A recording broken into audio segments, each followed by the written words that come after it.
Howdy, gang. I am in my PJs. These are PG rated PJs. And look who we already got in the house. We got Chris C and we got TJ, aka Godzilla Feet, in the house tonight. Hey, Blissful. So this is my full ensemble. I don't know how well y'all can see that, but I've got some kind of blue plaid lounge pants. I had to keep this PG rated. Can't have any lingerie or anything like that. And I don't think you guys want to see me in lingerie anyway. So, Steve was gonna wear the patented Don't Panic dinosaur pajamas. However, we were unable to locate his dinosaur pajamas. So, unfortunately, he won't be making an appearance unless he comes through the kitchen or something to get a snack to eat or whatever. So he says he's gonna try to locate them for another stream that he's gonna be on. I think the Uncle Bill's tour of Italy for tomorrow evening. I think he's gonna try to locate them And if he does, he'll make an appearance in the dinosaur pajamas tomorrow night during that. Yeah, I know, Blissful. I'm pretty dang sure that the wig is out with the Halloween stuff. Um, which I think that might be where the dinosaur pajamas are. Cause like, I think what I told Steve originally was, are you going to be wearing these pajamas on a regular basis? No, I think not. And so, probably when we were cleaning up the house during one of the many cleanings we do throughout the year, we probably just took them and put them in a tote out in the garage. Um, so hopefully you'll get to see that complete with wig tomorrow night when he's on Uncle Bill's show. So hopefully anyway. Um, so just make sure you're in the right place at the right time. We are going to be watching Slumber Party Massacre 2 tonight. This was suggested by TJ, and hence TJ being in here tonight. And we got a bonus of having Chris C in here. So I would love to get some more people on here if some more of you want to join us at any point in time. Again, barring it not being 30 seconds before the movie's over or something like that. You won't get to be on here very long. So also, this is not, if I remember right, this is not a very long movie. I am watching the Blu-ray tonight that came with my 4K set. So let me see. I'm gotten to the age where I have to slide up my glasses when I'm looking at stuff up close. It's a pain in the ass. So I think that there is, well, maybe not. I don't know. I thought there was an unrated or whatever, but this will be around 77 minutes long. So it's not going to be too awfully long. Okay. So if anybody comes in here later and needs a timestamp as well, I'm sure that we can provide that for them. I'm going to star a couple of things. If you don't have your own copy of this to watch, it is on Tubi. Of course, there'll be commercials. And it is on Amazon Prime, but unfortunately, it's with commercials there too. So I'm sure you can make it work, but just be aware that there will be commercials. Hey, Rooster. Okay, so quick rundown of the upcoming watch-alongs. For those of you guys that might have missed it the million times before, that I've mentioned them before. So July 8th will be Superstition. This is going to be a fun one, I think, guys and gals. So I hope some people will join me on here for that one. July 9th, Summer School. July 15th, Scream, and that's the 1990 Scream, not that horrible 1980s Scream that was so boring. July 16th, Sleepaway Camp. July 22nd, Jaws 2. July 23rd will be the John Cusack joint, Say Anything. July 29th, Sleepaway Camp 2. Followed on July 30th with Sleepaway Camp 3. August 5th will start my first ever 2-part watch along for Stephen King's Salem's Lot, directed by the late great Tobe Hooper. So August 5th will be part 1 of that, followed on August 6th with part 2. August 12th will be what most people consider the horrible, absolutely terrible, assorted other names, Terror on Tour. Followed on August 13th with one of the guys, see TJ doing the thumbs down.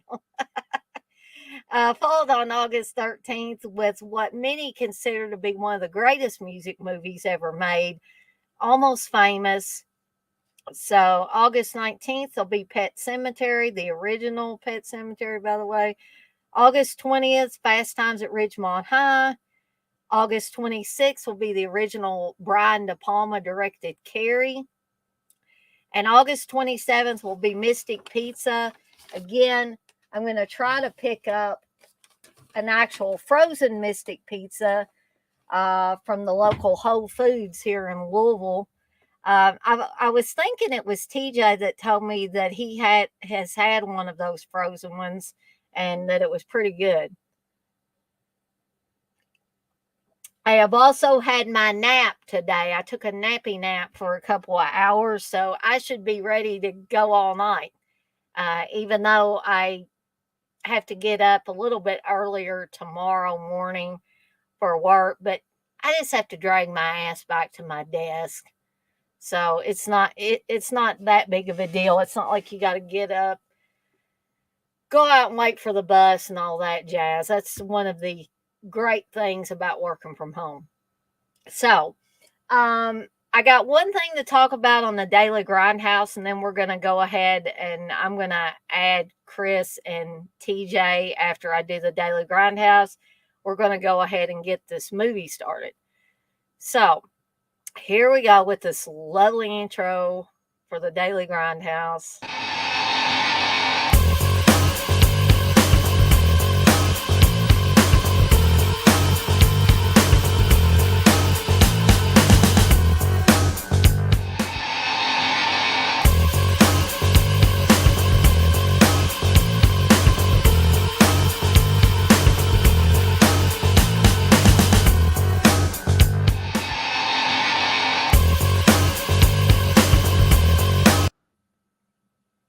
All righty. So, something I just got in, and I've been holding off on this movie because for the longest time, they had the 4K of this one, but it was a limited edition. It was so damn expensive. And I kept holding off. So now they came out with what I guess you would call a standard edition, and that is Dead and Buried. And I actually put it in a little bit earlier. I was eating some supper and watching a few minutes of it so I could report back a little bit on the quality of it. And I was pleasantly surprised by the quality of it. This is a little bit older movie. There is some grain on it, but it's pretty like fine grain. You don't notice it a lot. And probably what I figure is as you get into the movie, a lot of times when there's grain at the beginning of the movie, it will get better. But as far as picture quality, I think it looks really, really good. Also has, I know some people laugh about Dolby Atmos or Atmos, however you pronounce it, sound, but I'm a big fan of that. And I don't base my purchases on that alone. Like, if it's a really great release and it doesn't have that, I'm not going to turn it down. But it's just kind of like a bonus whenever I do get it. So the if you have the ways and means of hearing the Dolby Atmos, um, then by all means, I think you're going to like this, and it is quite a bit cheaper now. This release is. So if you've been holding off like I was on getting that because of the price mainly, now is probably your time to try to pick it up. So let's go ahead. Chris C loves Dead and Buried.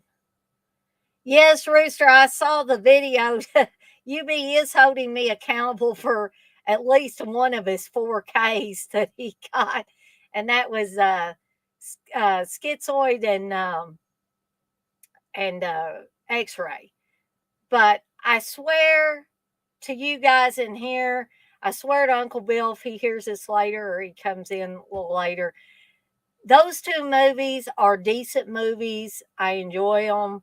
I don't think they're that bad of movies. I don't think he's going to come away from these things saying, oh, God, that was horrible. This ain't like Terror on Tour. I was trying to be reasonable about it.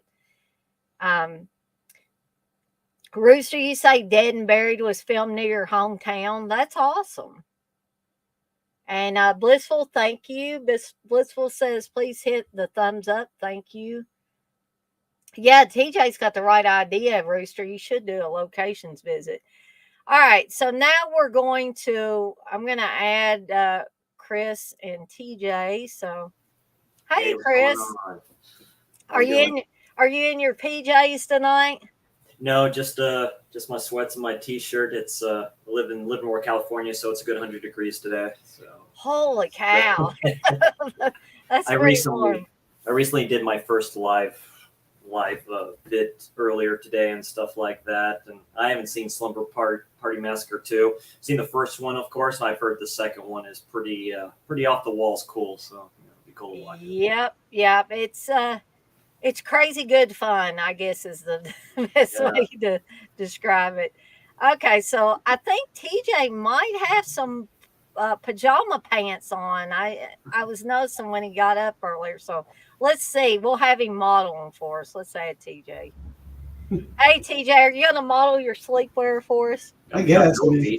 I got my Evil Dead. Nice. And I got my slippers on. Yeah, that was a Godzilla. Oh, man, you got complete with slippers. I just got my tennis shoes on right now. And I'm wearing my Fright Rags Slumber Party 2 Massacre. There we go. Yeah, that's a nice one. Yeah, since Chris, you haven't seen it, I guess I won't spoil it while we're watching it. I will. I've seen scenes from it and stuff. I will say that's a good release of Dead and Buried. Yeah, Blue Underground does really good with their transfers. I've noticed that's 2K transfer, isn't it? So on a 4K disc, but I mean, Yeah, I believe so. Okay, so guys, how are you watching this tonight? Are you watching Screenbox? The Tubi. Oh, Screenbox. There's another good place you can find it. So again, I'm watching my Blu-ray that was included with the 4K. Very nice. There's the extended cut is just like, I think it's from a German release that was like VHS or something, unless they got some negatives, but it's mostly like footage they didn't use for like some of the, there's like some little extra blood here and there, and there's a couple of like dialogue bits. I don't think it's anything major, and I don't think it's going to look amazing. But, I doubt it. I could be wrong. I mean, they might have found a good copy, but I don't know. Usually that stuff they insert back into it is not, sometimes it's better than others depending on the release, but it's never, I've never seen it be as top notch as the rest of the film. The rest of the film can look amazing, and you'll still be able to notice where those inserts are at. Right, because it's an actual theatrical cut, you could say. If they add stuff on there, you can see the difference in the quality a little bit. It depends. And just a note, I think maybe the storms are over for now, but we've been having like round after round of thunderstorms. So hopefully another one won't come up. The temperatures went down a little bit here. It was like really warm and muggy earlier. Yeah. So how's the weather where you are, Chris? Is it been stormy or? No, like I say, it's California, so it's kind of record temperatures, but today's like around 100 degrees. Yesterday was hot. This is the last day, I think. Then it's supposed to drop a little bit for the 4th at least, so it should be kind of normal here in California when the temperature drops a little bit. So, but it's about right for July. So, TJ, how's the weather where you're at? Has it been stormy there? Yeah, we got rain. It's like in the high 70s. Yeah, that's true. Yeah, it's just annoying because it's going to rain like into the next couple of days. Like, oh, great. So the cookout Tuesday is going to be really great. Yeah, we were going to cook out too. And we had planned originally to grill out today, but the weather just wasn't cooperating. And I told Steve, I said, maybe we'll have one good day or something that we can do the cookout this coming week. Right. Ooh, Rooster says it's 105 where he's at. Yeah. Jeez, man. I guess it's better than rain, or it's worse than rain, or just as bad as rain. I don't know. Next year there. Oh man. By the way, I'm sorry. Go ahead. Oh, that's okay. Rooster also said that Cujo and Murder She Wrote and others were filmed where he's at as well. So where is he? Where does he live? Rooster, where do you live again? I seem to have forgotten. Forgot where Cujo's filmed at. Yeah, that's what I was trying to. Because it's where the farm is at. You know, it's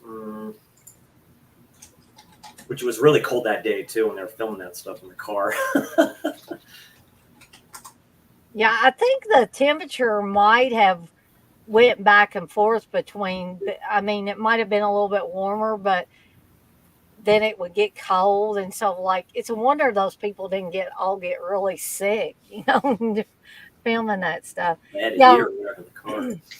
a lot of times we don't, because they were supposed to be really hot in that car. It was supposed to be like summer. First time seeing it, it's like you can just feel the sweat.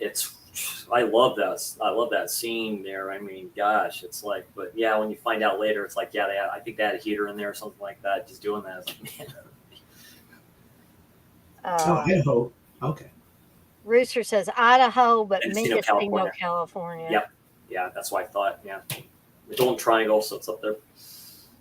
Gosh, well, yeah, that whole movie, or the majority of the movie, once they get to the Cambers farm before the last part of the movie, that whole section of the movie is just claustrophobic.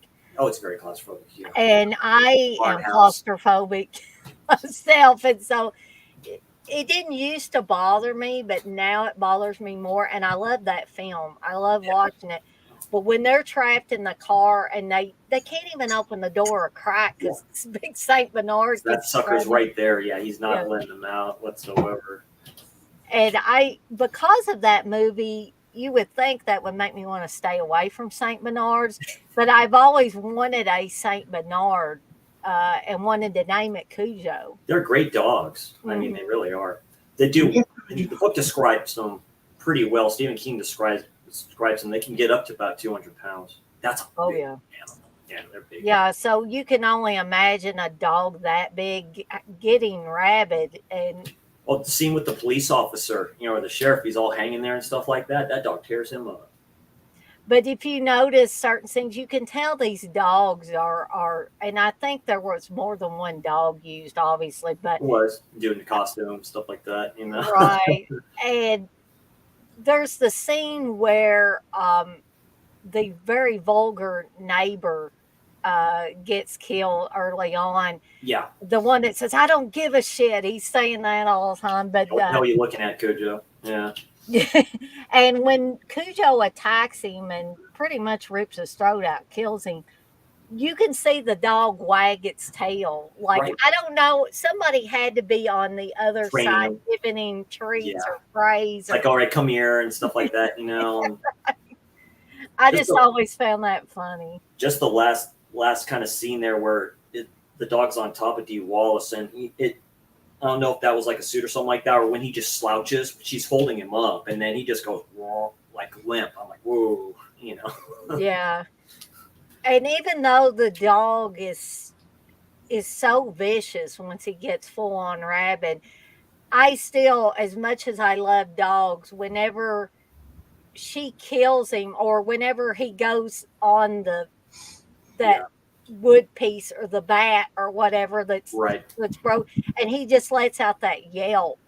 Yeah, that just kills me because it's like it's not his fault he's rabid, And they just get him wet. And then I guess he was licking off that stuff that they were putting on his nostrils and all this other stuff. And they told him not to do it, so they had to keep on putting that aesthetic on there. It made him just look grungy as hell. And that had been miserable for the dog. I mean, I maybe should do a watch along for Cujo sometime. A DVD somewhere of that. I've got the Blu-ray back there on my shelf. Okay, so Darren's in here. Hey, Darren. Hey, Darren. And again, just want to let everybody know, if you want to join in at any point in time, if you want me to or need me to put the link back in there to join, that's fine.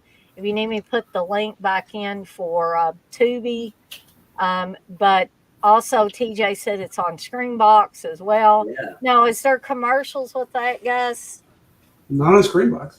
Okay, cool. Nice. So that'll be a nice commercial-free way for you to watch it if you don't have your own. Well, you can use the out of print DVD.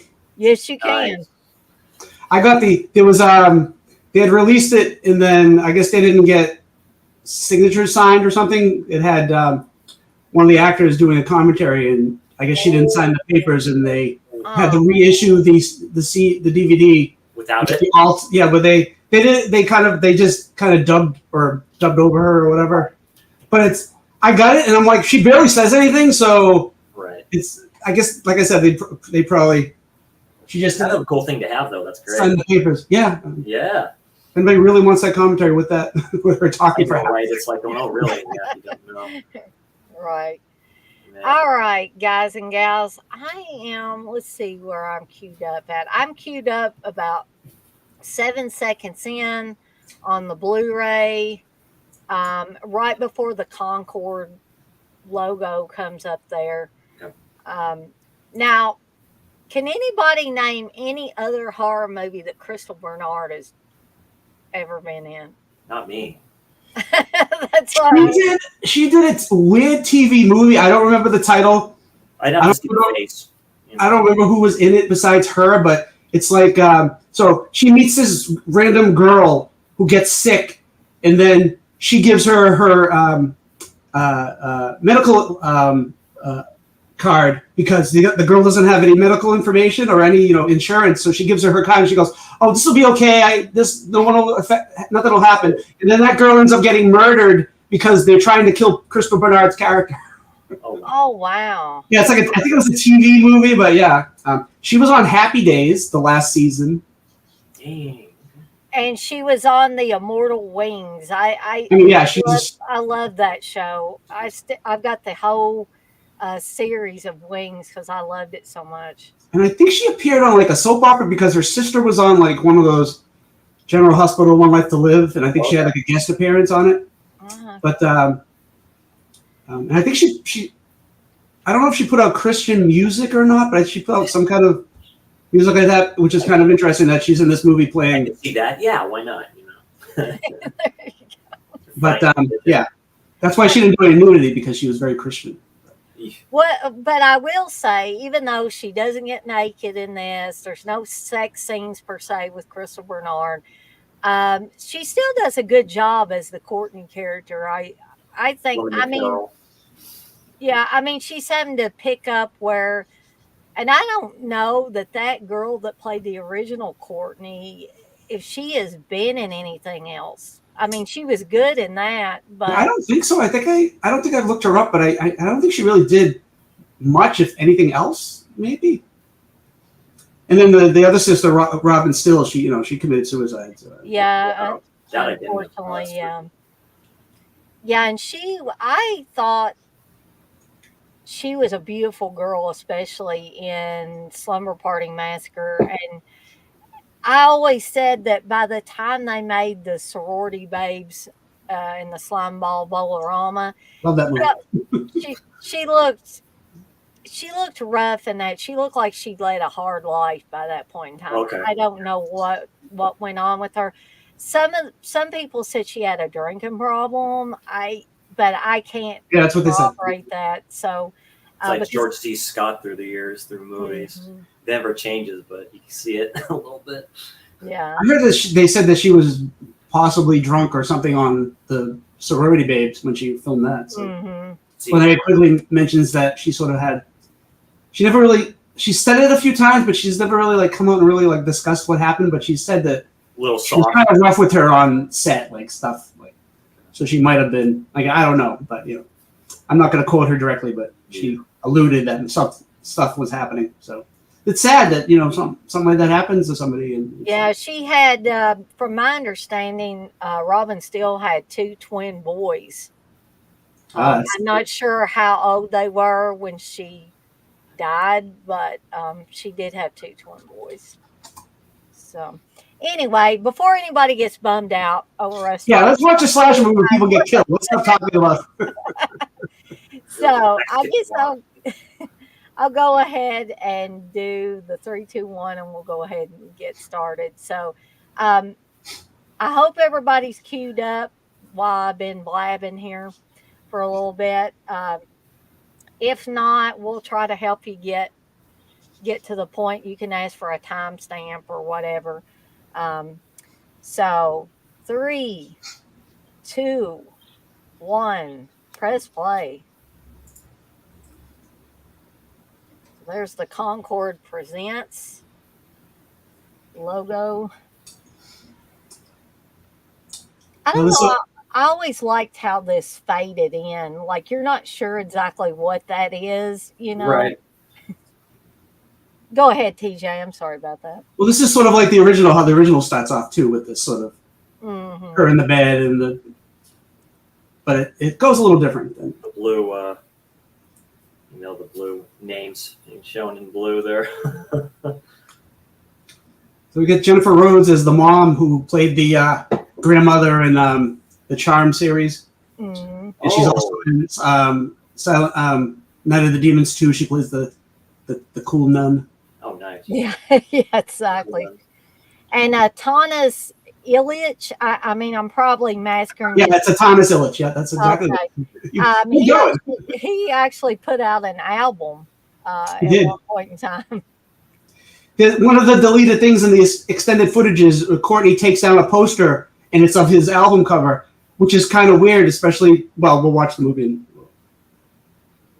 Oh, her. Okay, I recognize her. Well, she was in, I think, some Law and Order SVU shows, I think, a few episodes. But yeah, she was a lot of TV. Yeah, she's been in a lot of TV. Okay. Yeah, I just need to picture the face. For the ladies. Yeah, we get to see shirtless guy playing sports here. So. Yeah.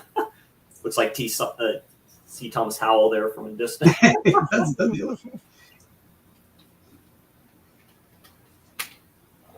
I forget his first name, something Lowe, but he's not related to Rob Lowe. Right. That's what I was wondering, if he was related to not related. Lowe's.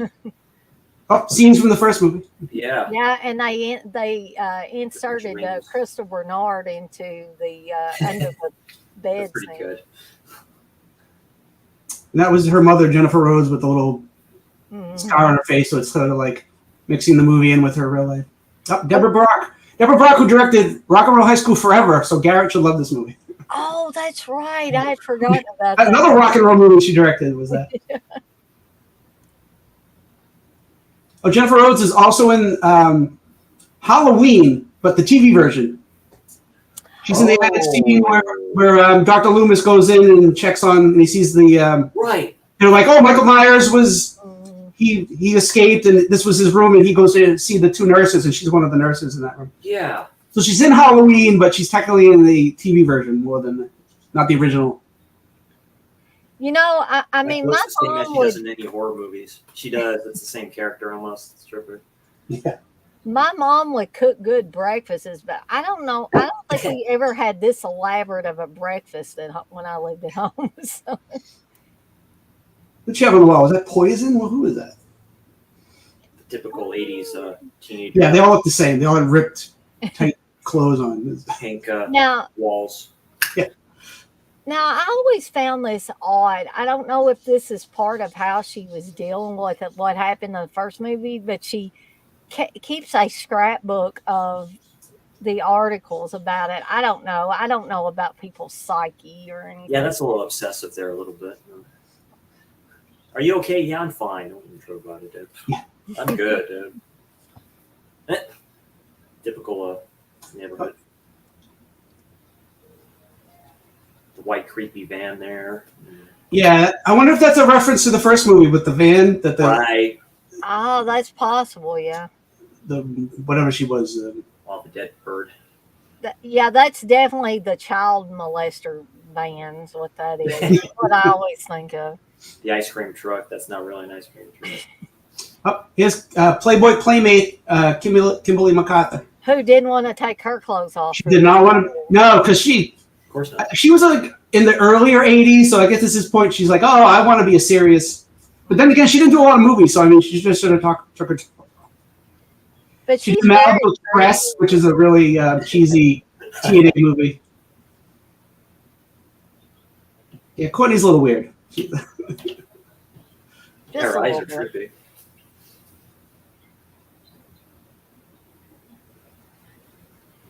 trippy. Somebody else that's going to show up here in a little bit on this movie is Juliet Cummins. Oh Yeah, she's the one that was the commentary person that they had to take off for whatever reason.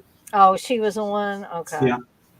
From She go was ahead. also in Friday 5 that's right. as Robin. She's the little tease. Yeah, exactly. That makes fun of the guy that stutters. Your Tokyo convertible. I wanna have fun with you.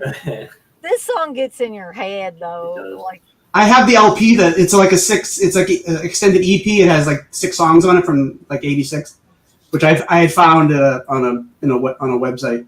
Nice. so we This actually has some good music. Actually, they never put out a soundtrack, but we actually have 2 alumni of Friday the 13th movies in this movie because Heidi Kozak is also in this. from I like just love '7. it then. It's almost homage to him. Dickful dude and hot dude in the convertible car. Oh, here comes the love interest here. Damn pearly whites and shit. Yeah, screw him with his teeth. Yeah. You're right. Perfect. Probably never had to have braces. Screw him. Almost perfect.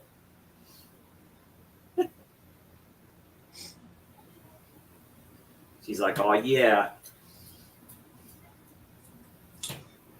Kimberly's dressed as Diane Keaton. Which actually, if you there's a little documentary on the DVDs and the Blu-rays, and she mentions that they sort of made her kind of look like that. And I was like, oh, that makes sense. It kind of. What teenage girl dresses with a jacket and tie? Oh yeah. I mean, I guess this was California in the '80s, so I mean, whatever. Want to be businesslike. Love this song. This is one of my favorite songs.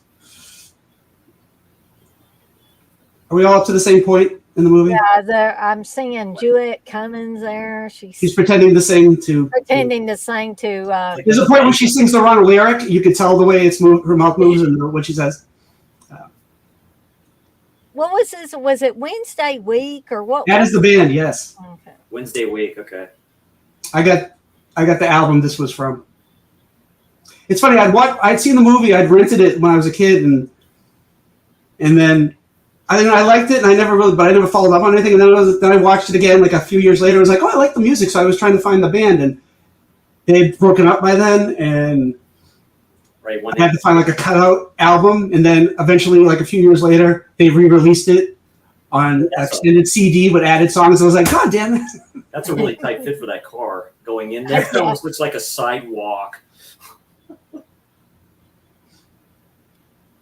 Check out Let me those sit on the earrings on Crystal Bernard. Those things are huge. Those are nice soups. Yeah, I noticed that. They match, of course. I just wonder how, maybe it would only happen to me, but I'd be afraid I'd like get them hung on something, tear half my ear off. Yeah, because they're literally hanging from there. You can see where the. I love this is the perfect song for her. She has a crush on this guy, and then he comes over, and they're like singing basically about him. And one blonde almost looks like Kelly Preston. I just noticed that, the one that's like in the blue. Her. Darren's wanting to know the timestamp here. I'm 8:53, 8 minutes 55 seconds now, Darren. Yeah, about 56. Yeah, about that time. So here's a weird bit of trivia. Wednesday week, there's 2 lead singers. So when we get to the next song, I'm going to explain something. But so there was 2 lead singers in the band. One of the singers, Christy Callan, her mother is Kay Callan. Now you might not remember her name, but she played the Clark Kent's mother in Lois and Clark with Terry Hatcher and that one. Oh, okay. Yeah. She also played the grandmother, the grandmother in Knives Out. Oh, And she's been in like tons of movies and TV shows. If you see her and then you start watching random stuff through the end. You're like, why is she in everything? She seems to be all over. Yeah, she's there. She's just there. It got dark all of a sudden too. I noticed. Yeah, this is definitely It's night. Yeah, this is a lighted shot from something. The lighted shot, the colors everywhere. The typical. She's in front of the tree there, so she can't. So there's that weird shot where he's staring at her, and it looks like it's a POV shot for some weird reason. Right. Almost looks like it's like a Christmas sweater that she has. Yeah, are those boats? What? I think they're boats. I think they are sailboats or something. I almost thought they were like gnome hats. That could be that too. But this was California, so it could be either one. True. We're creative over here. They don't waste any time, do they? Like, I know she had a crush on him, but she's already. The movie's now in 15 minutes, Dana. We have to get through this fast. Oh, wait, remember Slice? Yeah, I do. I used to like Slice. They had an orange one that I like the orange one better. Yeah, I thought that was Sprite. I like the it's almost Sprite. Almost Sprite, man. Now it went discontinued, so they don't make it anymore. But I gotta bring this up. So you notice how she's kind of just like not really eating this, but she's just moving her fork around it. And the mother's not really eating it either. That is because that shit had been sitting out there like all day, and it was like spoiled pretty much. It's like midnight right now. It looks like Dinty Moore beef stew is what it looks does look like that. No light. Only light seems to be coming from the kitchen. So well, it's supposed to be dinner time, so I'm gonna guess it's right. So it's California, so maybe it should be lighter. But. Those glasses, I tell you, it's like like a tall wine glass or something. I don't know if that's like a protein drink that she has. That's definitely not milk in there. No, it's too thick to be milk. It's too. Well, they're upper middle class. They're fancy, Like Beverly Hills, like. Maybe they got whole milk instead of 2%. You see these weird shots, the close-ups of the face, and yeah, when she's like eating there, I just saw that of the mom. Yeah. Slowly panning out. I think probably when they actually put it in their mouths, it was probably early on, but like when you actually see them like sliding it around on the plates, but they're not really eating, they said that it was pretty much spoiled by then because you got movie lights and everything shining on all this stuff all day long or however long they're filming. Well, usually they do the coverage of the two, and then they do the close-ups afterwards, so that's probably why. By the time they got to the close-ups, they're like, we're going to eat this crap. It's like she breaks the dishes or a couple of dishes, and all of a sudden she gets emotional like that. It's like on cue. I mean, who wants to go to an insane asylum when it's their birthday? I mean, who wants to go to an insane asylum anytime? I mean, birthday. She has to make sure that she doesn't let that awesome mascara run, or just a little bit of it, Frizzed up hair, though, I tell you. I guess we can visit your sister another time in the crazy farm. Yeah, I mean, she talks about it like they're going to her sister's house instead of like going to the asylum. In the other pink lighted type room where the dude lives at. That lighting doesn't match the room. That's weird. It doesn't. What's with this lamp with the teddy bear? It's disturbing me.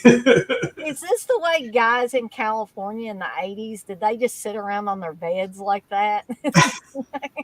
I don't know. We don't. I'm an 80s, 90s kid, but, like I say, if you survive the 80s, you kind of don't remember it. So I'm sure they look back at a lot of these things like, really, though? Why? None of the creeps, that's another one where it's like you're wondering what's going on. Darren's asked, anyone a fan of part 3? Saw a little slasher, but I'm in the minority. I like part 3, not as well as I do these first two, but I do agree that it is a solid slasher movie. It just doesn't. It's less fun.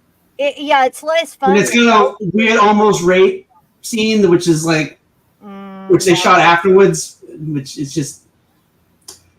I like this part where she's dressed like the original Courtney and she's under the bed hiding. those. Now she's psychic? Are trippy. Hair Yeah, looks it's perfectly fine. Okay, I love this. She puts on her headphones, and if you listen to the song, she's playing the song that they performed earlier in the garage. Yeah. So do you listen to your own music when you're a kid? I want that Walkman, man. That's old school, dude. That's Great. Oh, yeah. Classic. So speaking of like the same song playing through headphones, there's a similar scene in Sorority House Massacre where when the girls are trying on Cindy's clothes because Cindy went to Palm Springs and they go up to her room in the sorority house and they're trying on all her clothes. You guys would remember that because there's a lot of boobage and stuff in that. But the song that I wouldn't remember anything around the boobage. the song that's playing the song that's playing in that scene when the guy at the mental hospital goes into the guy's room and he like kills the guy and then escapes. But right before that, the guy's got Walkman, the headphones on, and you can hear that same song playing through his headphones. The dude doing the Michael Jackson dance while she's hiding under the bed. They're like, it's like, all right. So the actress playing her sister, Cindy, I'm going to look, Elbacker. She was acting a lot as a kid, and then she did a few things when she was older. She's in Bad Ronald, if anybody's ever seen that TV movie. Yeah. I've heard of Bad Ronald before. But if you look at her credits, she's in a ton of stuff before this movie, and it's like she must have been a really little girl.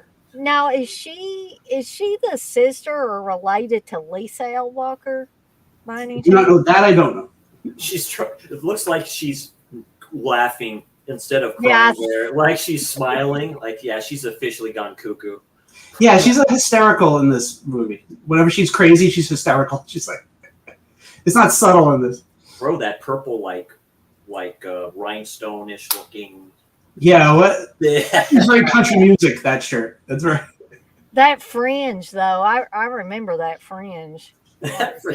Rolling up of the sleeves a little bit. Yeah. So 80s. Oh, heck yeah. You know, something about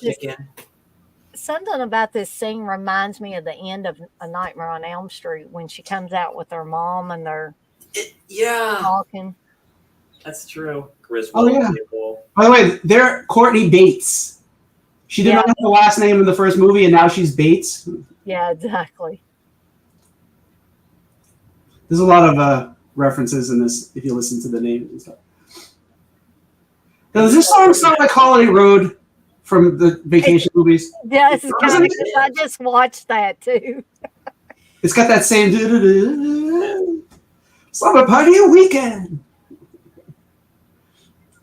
I like those pink drumsticks too. If I played the drums, I'd want to have some. The drummer, she looks familiar.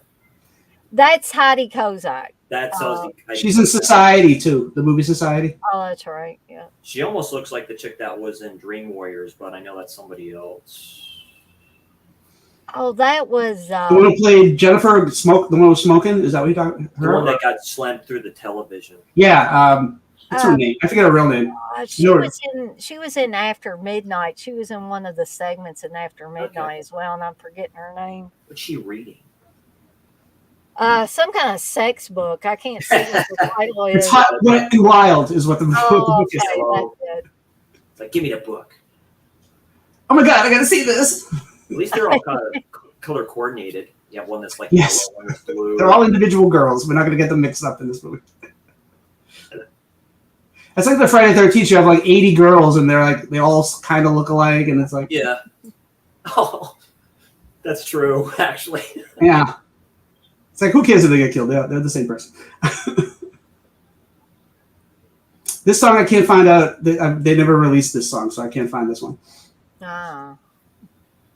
It's like kind of a wet dream that's not a wet dream that just goes off the walls type of situation.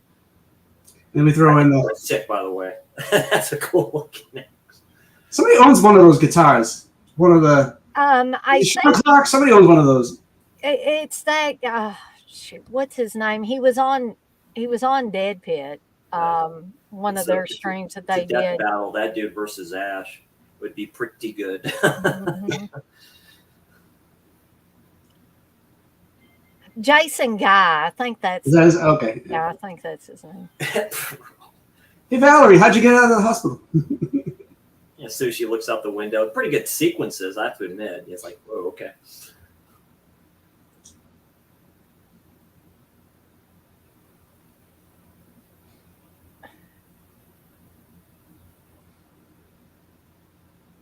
Yeah, this is it's not a comedy, but it's kind of, and it's not well, it's campy now that you're watching it, but like back when it came out, I think it was It's a less. tropey 80s slasher type of a film, to your point. Yeah. When was this made? What, 88? It came out in '87, and I think it was made around 86 ish. Yeah. Because I recognize houses like that. That's kind of, those neighborhoods, so that's about right. Rich, Darren was saying that Heidi Kozak was in Friday 7, which Yeah, Friday 7. Favorite Jason. yeah, I gotta say that is the best looking Jason. That's my favorite look. I did my live stream earlier today. Anthony, it was just Q&A, and Anthony asked what my favorite kill was, and yeah, it's the sleeping bag scene all the time. They had to practice that at least a dozen times to get that right. I mean, We love to get all the sex. And I think I did the sleeping bag. I know from the other one, not that one. I do believe by the time they actually got it right, Kane Hodder was really pissed at that point, and he was really taking that and slamming it against the tree. It's a good thing a person wasn't really there. It's cool when they talk to him. He's quite educated. He goes, the actor who played Jason before that. He says he's a good actor, but yeah, the director wanted him to play the part. So the rest is history. So Sheila's creepy brother has been there and left his sex doll. with his sex doll, yeah. In like a mental institution. I like that they're in the middle of nowhere because this is like an upcoming condo area or whatever. So they're like isolated, which is pretty a good setup. Nobody around, all alone. No one to come help you. Mm-hmm. They also showed the movie The Nest here, by the way. The comedy movie The Nest was shot here. Yeah. And they talk about how they even found roaches like filming it here at some point because that movie had roaches all over. Yeah. I had the book for the Massacre. Yeah. Their food selection is string cheese, corn dogs, and champagne. We're gonna pop the bottles. That's right. Aren't they watching like Rock and Roll High School? They do. Yeah, they turn on Rock and Roll High School, which is was it a Concord release? I think it may have been. Which is kind of funny since Deborah Brock ends up directing Rock and Roll High School Forever, which is the sequel to the Rock and Roll High School. Kind of, sort of sequel. Yeah, and it has Mary Warren's in it. So yeah. It goes great with corn dogs. I hate corn dogs, by the way. Those things make me sick. It's probably sparkling cider that's in there. Yeah. Yep, there you go, Rock and Roll High School. That reminds me of Grease. This reminds you of Grease where they're eating Twinkies and they have the wine, and she's like, "It's a dessert wine." You're supposed to oh, here comes the dance sequence. Yeah. We'll fight. Bad white girls dancing. And you're gonna see Juliet Cummins like she's the only one who would get nude in this. The only one that pops her top. Heidi Kozak, she even said, I know I'm supposed to be nude, but can I just be in like a sexy bra? And they're like, okay, we're not going to force you. You're the two Chads. Here we go, yep. Yeah, here's the horny guys. The idiotic Chads, as I like calling them. We get TJ on the left, no relation. The cigarette, the wannabe Fonz dude. It's like, oh, yeah. Dang, dude. He's been in a few horror movies. That one. The other one, he's been in nothing but this movie. The blonde dude. So I guess Juliet Cummins had to make up for everybody else not wanting to take the clothes off. So she's doing the extra sexy stuff on the pole. By the way, this song is Hell's Cafe by Hell's Cafe, and I can't find any other song except for this song. Okay. It's like she's like during takes is like, let me get a shot at that real quick. Okay. Okay. You sniff this real quick and we'll be set. It's bad dancing. There she goes. They're not even dancing right. They're like losing. And see, they're looking at the camera. Don't do that. Yeah, don't do that. They're like, shh.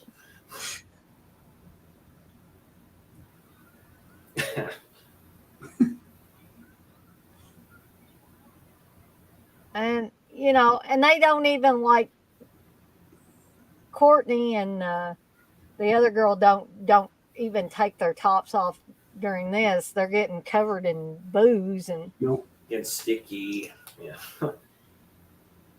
Damn and mucho in Hell's Cafe. there she goes. Yeah, they're not bad. No. That's as far as Heidi goes. Sorry. It's like reformed. Yeah, she's not going to go any further. DX version. And Kimberly, I will never get naked again, MacArthur. And there they go. Oh, we need some feathers. Be the creeper looking in the window. It's like, oh boy. Darren says that blonde dude is in his 30s. No, right. With those slashers, like in Prom Night, you can tell they're like in their 20s. It's like, okay, sure. Well, the prom scene in Carrie, like you got a bunch of guys with receding hairlines in there. Sissy Spacek, like. I think Sissy Spacek was 28 when she made Which that. the book is a bit different considering how they describe her. So exactly. Totally different. it's fine, which is fine. It's a classic. It's Brian De Palma at his finest. Put the bra back on when I'm like covered in feathers. Dang, messed up those pillows. Juliet also gets nude in Psycho 4? Is it 4? I think she's in. It's been it forever. 3? It's been forever. Is it 3 or 4? Which one is she in? It was probably Maybe it is 3 because ain't that the one? Jeff Fahey or Jeff Fahey? Yeah. 3's more Diana Starwood. Yeah, it's that. Yeah. Okay. Yeah, 3's more of the slasher film. Oh, Jeff Fahey. Oh my gosh, him like that is so cringy. That scene with the lights. I mean, I know we're not covering that, but that's what I think of. Right, that's what you think of. Yeah, Yeah, Psycho 3. That's what it is. I still need to watch because I got that from Arrow. Edge of Sanity, I think he's in that one. Mm-hmm. I heard that's a good movie. I like that movie. Yeah. Take on Dr. Jekyll and Mr. Hyde. That means he was perfect for that part. He was a good-looking dude. He was a big dude, too. He wasn't small. Blissful's revealing a little bit about herself. She says champagne fights are fun. So I've heard. So I've heard. Champagne fights. I've never had a champagne fight with anybody. No. I can't afford it. I'm poor. Yeah, I definitely can't afford it now. It's like I'll just tackle her. Tackle her to the floor. Fine. Yeah.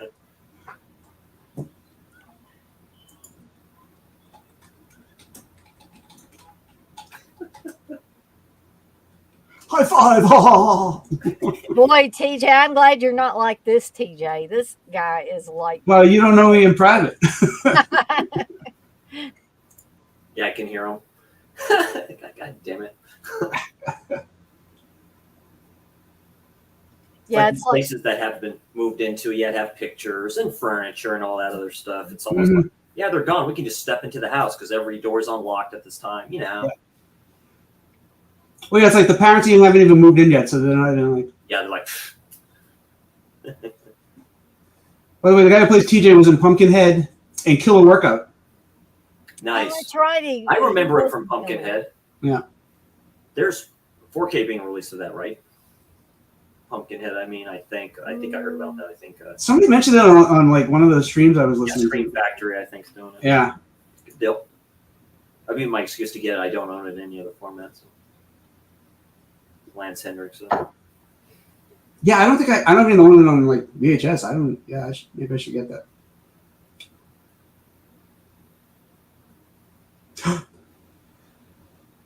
Oh my gosh, Matt's there. It's not Rob Lowe. I mean. He had a sadistic smile on his face there. He's like,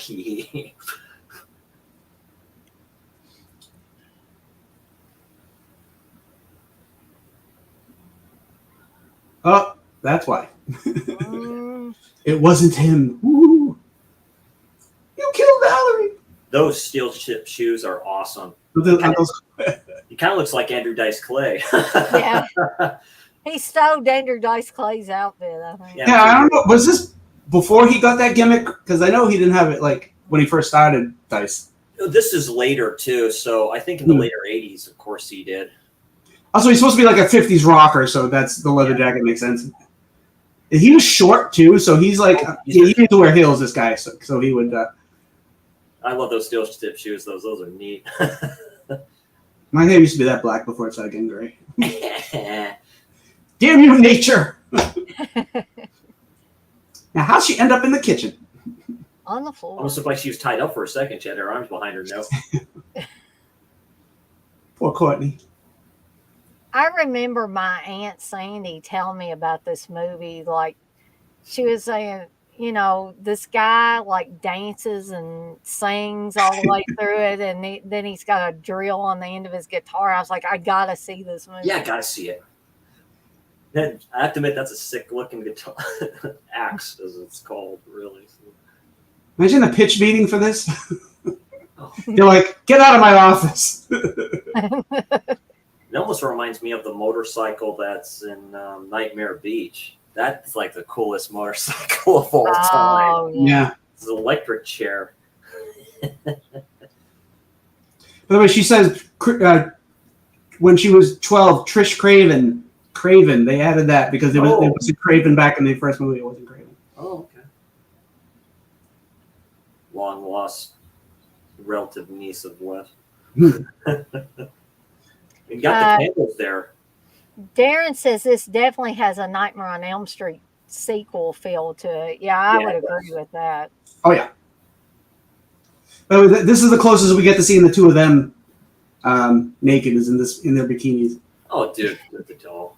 This dude. Oh, he's like a real surfer dude type.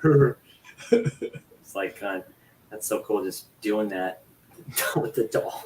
They had to bring the sex doll into the pool. It definitely has a National Lampoon's feel to it. So.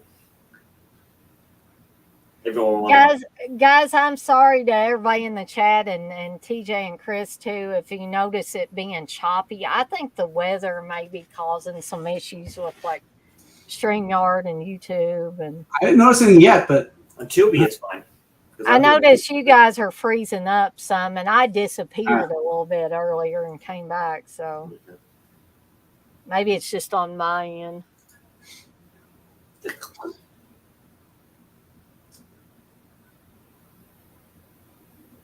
Dana, have you ever looked into other ways to do watch-alongs that aren't on YouTube?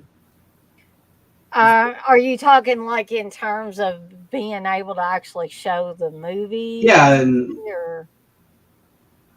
some have been on YouTube, like Killer Workout was. You know, when you linked it that day and stuff like that, I'm like, that was a good video that they put that up there. You know, same thing with that other slasher that you just did. Mm-hmm. Now I think Steve told me, and maybe CK too, that Discord, nobody really cares. Like if you stream the movie, like if you show the movie up there, but like YouTube's funny about it. They'll stop your stream, stuff like that. If you just have to see when she gets in the water, and of course he's in the water or a wannabe in the water. It kind of looks different. There's some cool imagery in this. No, there it is. Oh yeah, definitely. No, it's good camera work here. Maybe they should jump in by now in the water. Hello. Like, she hasn't come up yet. She looks, of course, deeper. They're like, should we? Like, yes. It's like it looks like she's really deep in there. Like that's an endless pool, like in Stranger Things. You know. Yeah. No, it's a. It's like Nancy when she gets dragged into the tub. It's like, Yeah. looks like a giant swimming pool. I love that though. She says you drowned her, and then the second layer, Courtney's fighting them and They're stuff. like forehead to forehead there. How's your headache? Yeah. Okay. Thanks a lot. Hi. Hi. How's the hangover queen?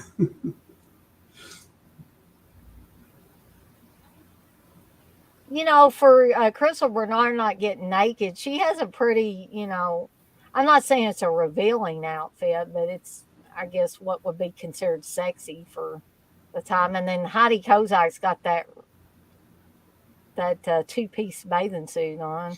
The tan going on. Unless that's She's spray on. she's very Southern California type of. Has the typical, mirror thing or whatever that is. Make sure everything's all good. Of course. She's obsessed with zits on this movie. Yes. Because I guess. There's a commercial for me. She's got that Suzanne Summer ponytail out of her head. Dang. True.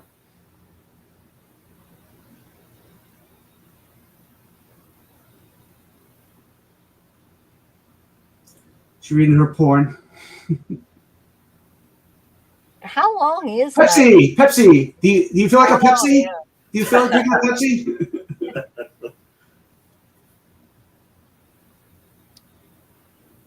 That'd be cool because what is it? You have to ask the companies if you want to show their sodas and stuff like that in movies like this, don't you? Or have them sponsor you or something like that. I don't know. Mm. Especially, it's a Roger Corman production too, so maybe not. Yeah. You know how he does things cheap. Would you like a handwich?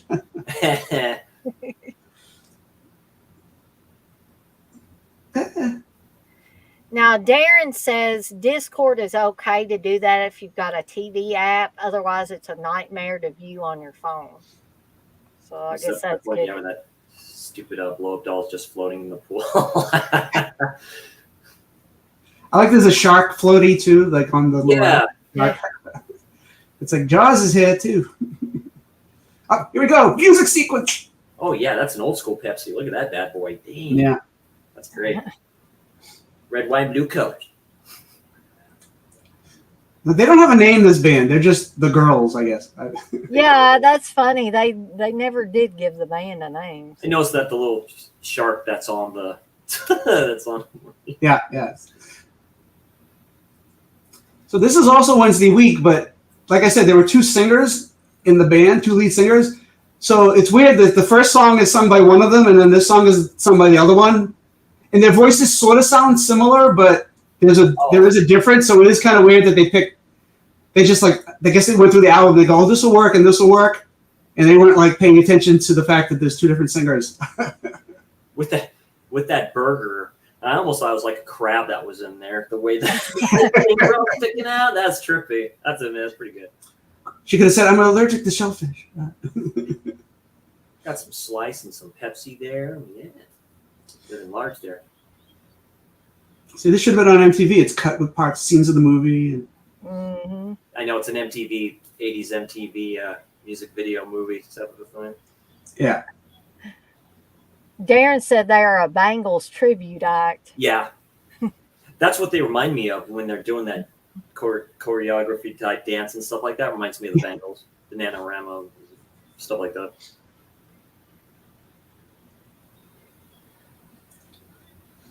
I don't know. I like Wednesday week better than the Bengals. Cruel Summer is a great song. It is haunting as heck, though. Mm-hmm. That's Bananarama. Yeah, it's BananaRama. That's why that's a good song.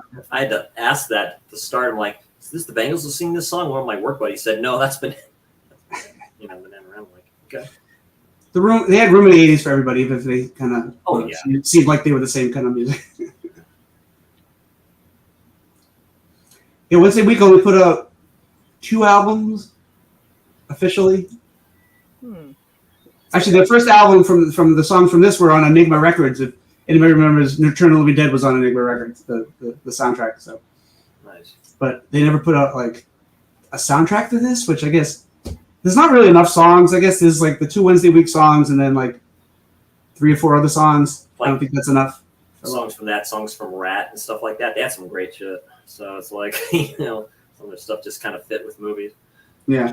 Can you guys say nympho when Juliet Cummins is on the screen? Because like she goes from 0 to 100 in like 2 seconds. Like he's reading. Most of her characters are that type of person.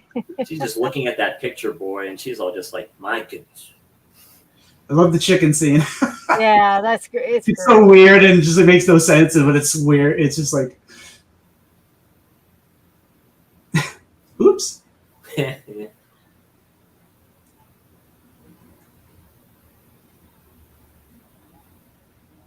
So something about that I wanted to say about the trailer for this. The trailer is great for this movie. The way they cut the different scenes together. Very nice.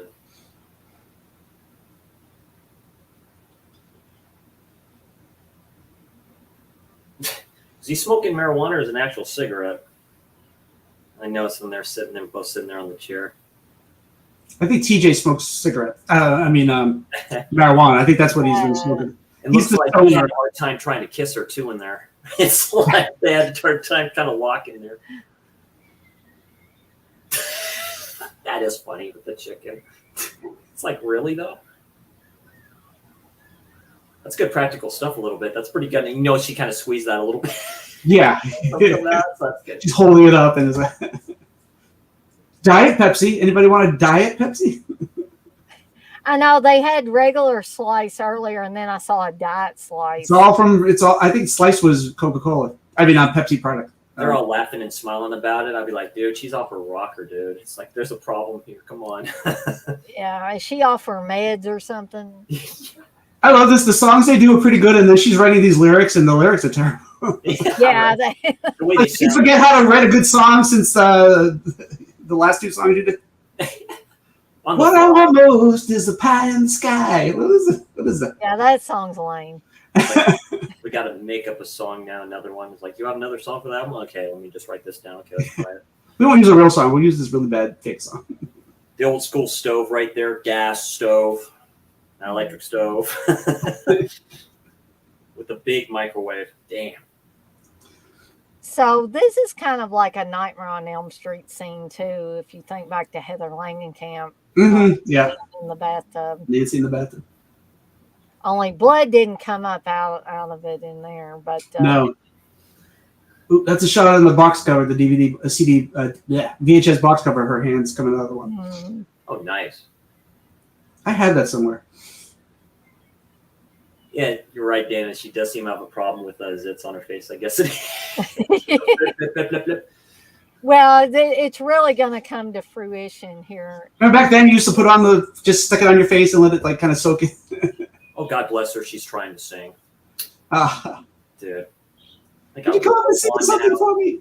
Gotta make sure I have a blue rope to match everything.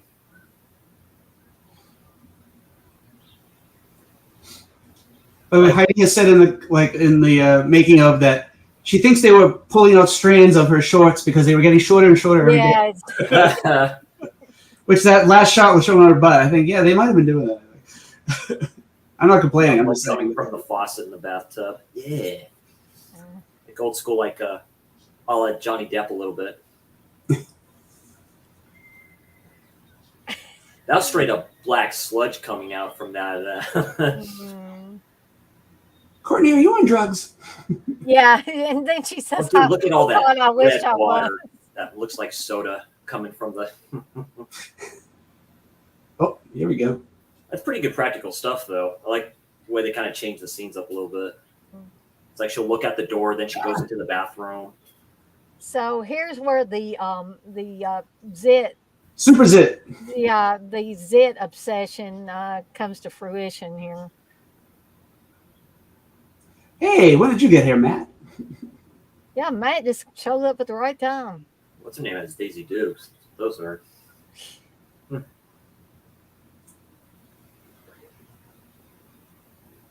Don't know what to do. I think Matt must have been working out before he pumped himself up before he came over. That's His right. arms look bigger in that one scene. Maybe he does some quick curls before the next shoot. Okay, I'm ready.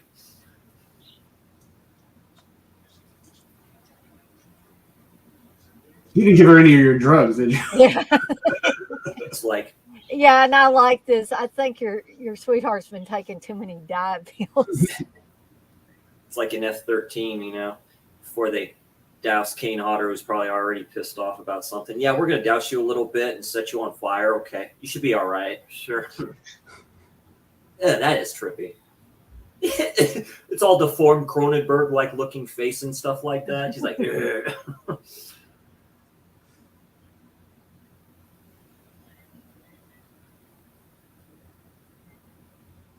You're right, his arms did get a little bit bigger there. Just a tad. Looks like one of my work shirts. I'm kidding, not really.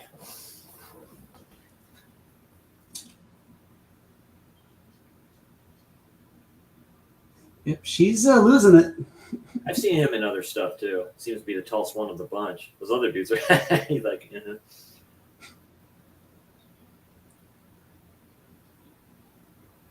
Trying to figure out what's on that coffee cup there. It looks like a blue version of the breast cancer awareness logo. Those are trippy walls too in the bathroom. I like that. It's like sky color, aqua color. I know it's a horror movie, but why would Sally just like leave? I mean, Yeah.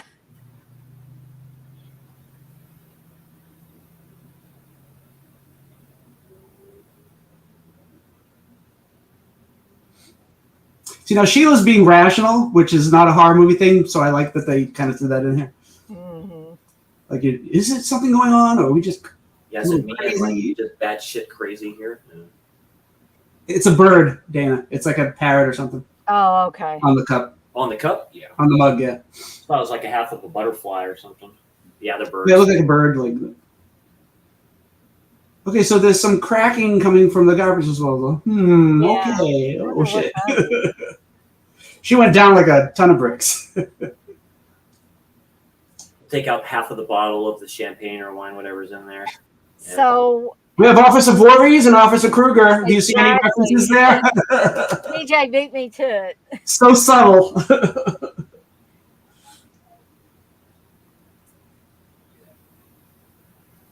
So this is kind of like the boy who cried wolf. Like Courtney's cried wolf too many times, and now Well, they've only called the cop once, so I mean, you know, this cop be a little bit of a dick to her. I mean, yeah, he's being a real dick. and there's Sally.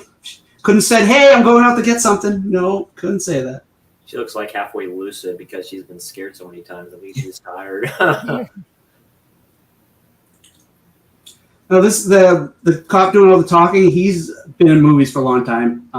He's been in Commando, and he's been in the Ocean's movie, Ocean's 11. He's been in a ton of movies and TV shows. Yeah, and so is the other guy too, which is like, there's a lot of people in here who have been in a lot of stuff, and then there are people who've been in like two things. Yeah.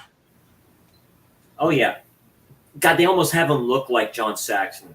It's like, I wonder if that was like. He looks like he belongs in an Italian giallo movie. Yeah, exactly.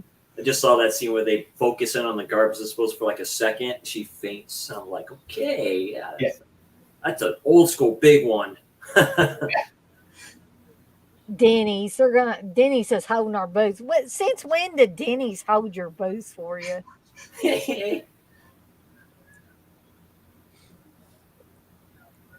Well, you're crazy. Anyway. We're going to leave you alone, by the way. I love this. They all leave. Darren's wanting to know, do you guys prefer this over the original? I don't know. I love the personally, original. I have to. It's two totally different movies. I don't see. I can like them separately because one's a straight horror movie.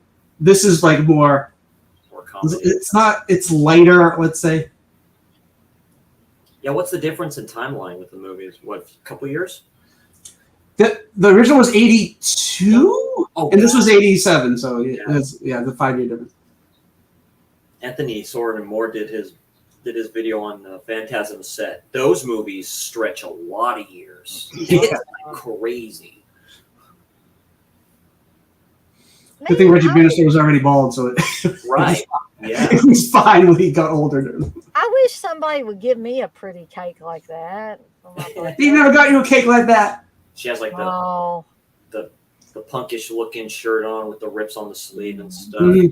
Well, she's a musician, you know. Of course, you know. That's nice. They left her. Did they deliberately leave them alone so she could have this cake? Was it always planned, or are we gonna get away from Crazy Courtney? I think that might have been it. Now she's crying again. She's got so many emotions, this girl. She's a teenager. It makes sense. Yeah, I just started like, her. Don't worry, Mom, I'll be fine. It's like, oh yeah, that don't fly. Be like, hell yeah. Like, what is this guy? A psychology major? He's like trying to dissect her neuroses. Those- or something. Those water soda bottles in that bedroom look familiar. The way the labeling looks, I'd have to check that up again. Oh, it's a happy birthday to me. All right. 16 candles. Oh yeah. She's 17, so there should be 80 candles in it. Make a wish. Yeah. They're gonna burn down the condo, I think, if they don't blow them out quick. I know They're there not burning happens to be a themselves draft. Ha ha! We came in from outside. Ha ha ha. We're so cool. Now we're gonna act like we're in the Who and stuff. We're gonna be smashing stuff around. TJ, that is not how you play a bass, but okay. He's playing the bass like a guitar. What is this making out? It's sort of sideways. Like, uh-oh. She's gonna go all the way. Yeah, you don't want to do that. What does your crazy sister in your dream say? You should always listen to your crazy sister in your dream.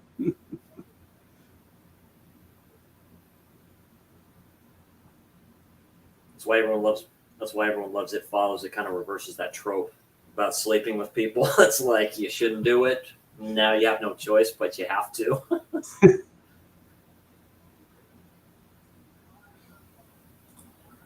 Uh-oh. When they just get back and they're all wasted or want to be drunk or something.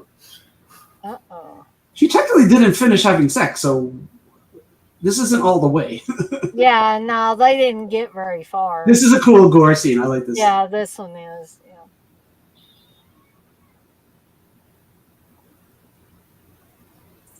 It's rock and roll. It's like a jean shirt or something like that, a long sleeve jean shirt that looks way too big for him. Oh, there's one of the arms from my Halloween decoration. Is that what that was? It looks like it. Your dream! Your dream! Your dream, your dream. This is like a dream of you, bitch! She should have said bitch, but he didn't say. Okay, now we believe you. Yeah, you're coming down the steps with blood all over you. Yeah. Oh, man. He looks so tiny behind her. And then the rock and roller shows up. So Those guitars are rented.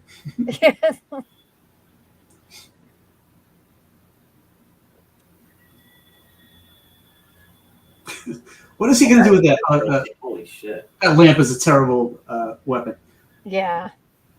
This is very a la Nightmare on Elm Street 2, Freddy's Revenge with some of these dream sequences. It's like, Is it her? Is it really happening? Is it him? Is it really happening? Oh, right on the cake.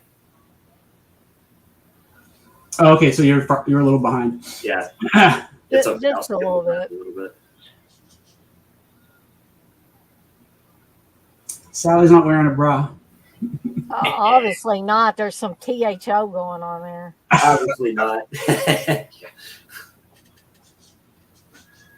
Reminds me of Return of the Living Dead, where they both go off in separate directions when they get attacked by the. Yeah. I noticed the drill looks rubber. It shakes a little bit. Yeah. And some of it,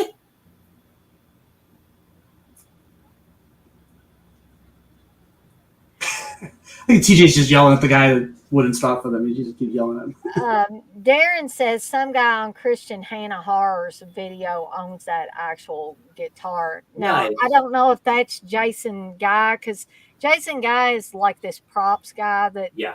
collects a bunch of stuff. So I think there was a couple of them. I think the director at one point had one. I don't know if she sold it or not, but the one Well, the Jason benefit Guy of it, has the actual mechanism that makes the drill spin in oh, it. that's cool. Yeah.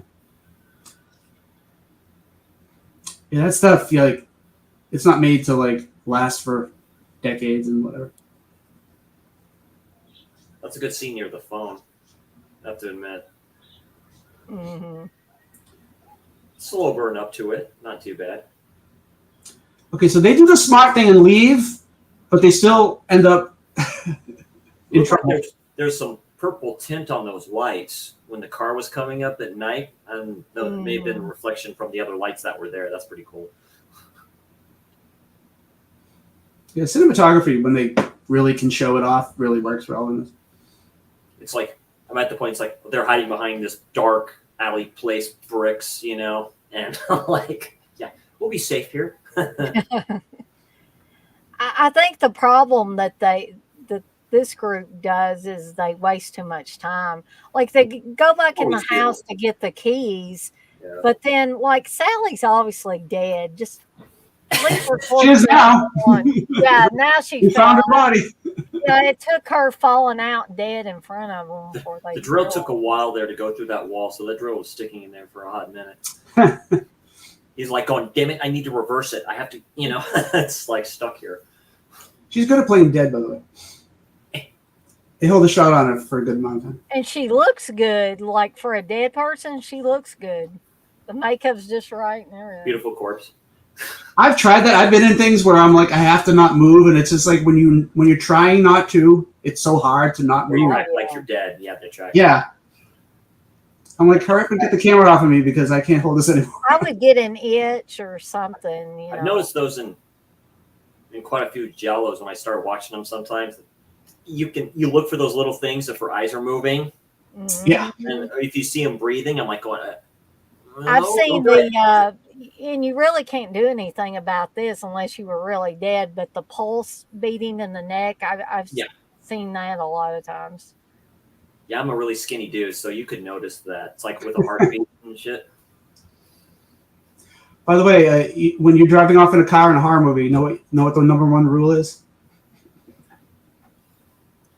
Check the back seat, maybe. Yeah. Yeah, check the back. Yeah. The old urban legend. She'll get to that in a second. Like in screen, they say there's rules here. Gotta follow the rules. Oh, they're getting away in the mid-evening because it's still slightly light out. That's why I always love, specifically through slashers and horror movies, they'll always show that insurance commercial where it's like, let's not hide there, let's hide in the barn with the chainsaws. Yeah. I love that commercial. That's a funny commercial. That is the greatest thing ever. You see the dude in there, he's like, really though? Really? Yeah. I'm surprised it took them that long to make a commercial like that. They should have made that like years ago. Dude, I know they're all on the phones looking at their texts. It's like, dude, what are you doing? It's like, I have to check on the lights. Oh, TJ's losing a lot of blood. Yeah. They pulled over, man, because one of their head backlights is out. The cops hate these kids, though. They ain't even going to bother coming back out there. No. Oh, he has that flower in his hair. Just That's a cute addition. Where did he get that? That dude's funny. I like when she turned back and goes, bastard. She bolts. Oh, see, now both those brake lights work in the back. See, they didn't work before. It may just be the brake lights. That's pretty good. Juliet Cummins' mascara is running now. Well, I mean, yeah. Yeah, they're terrified, literally terrified now, crying, bawling their eyes. She's got a good scream, by the way. Mm. Well, TJ just got eviscerated there. Sorry, I'm dead. Bye-bye. This guy is the producer, by the way. Oh, the guy that just come out. The guy said, "Damn kids." Yeah, he's the producer of the movie. Damn kids. I think that's what his credit is, like Mr. Damn. Mr. Damn Kids, yeah. Yeah, they gave him a cameo. It wasn't for you effing kids. Yeah, they went back upstairs. Okay, so this is reminiscent of the original Slumber Party Massacre where they dragged the dresser in front of the door. These small looking doors, really. It's like two people can't fit in that.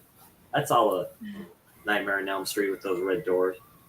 For some reason, I want to paint them black. That's a song from the Rolling Stones. Oh, Officer Kruger will not believe her. Yeah, Courtney, there's no sense in trying to deal with this guy. He's not coming back out there. But would cops be allowed to just like No, hang up on you like that's that? why it's a horror movie. They're not. And she just happens to catch him at the precinct. I mean, or whatever. That's really funny. Like say when he goes up the door, just goes, yeah, whatever. I won't go behind the garage area where he's like laying there. It's like, don't see the shadow there from the lights. Get great stuff. That's a good arm. Her injured arm. That's a pretty good. Yeah, that's a good effect.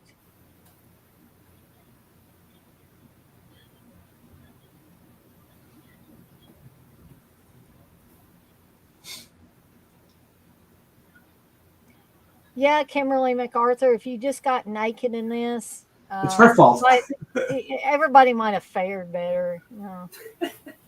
I was looking for the vein in Heidi's neck. Didn't she seemed to go away? Yeah, that was a quick cut, I think. Now, would you open the door? If your friend was on the other side screaming for help, even though you know there's a killer out there, I would have to open the door. You would open the door? Okay. Yeah.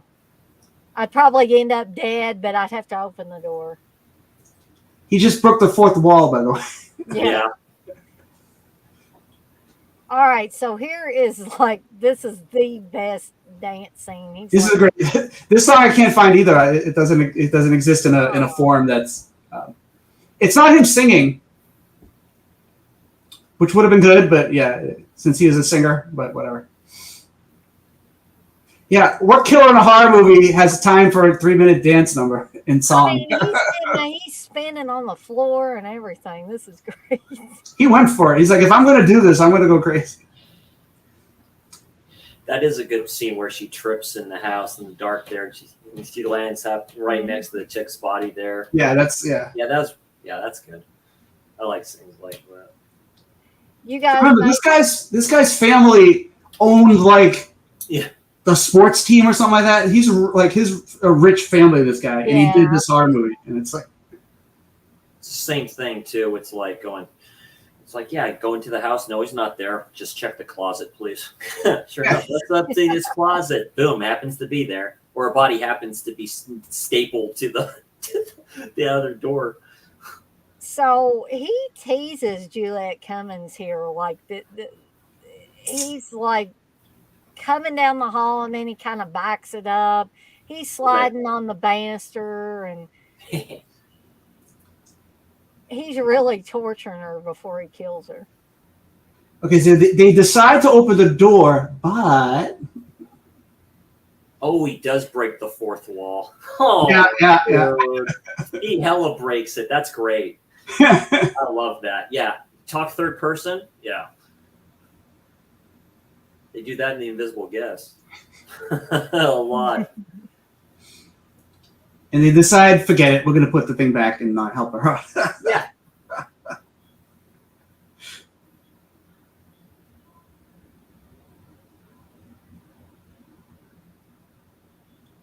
Hey, Gory Tiger.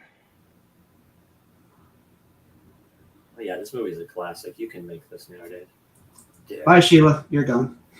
Blissful says he looks like he raided Bon Jovi's stage clothes and wore everything at once.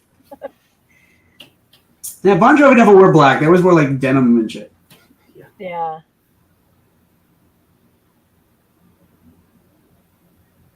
That black eye eyeliner.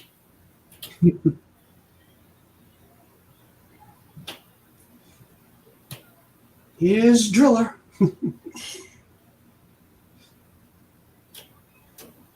It's like they wait like a half a second too long before they decide to try to get out of this room. They're just watching him drill holes to the door. That is a great dance. That is a great funny dance out there. That's really good. Boy, that's got making her suffer there. Just goes up there.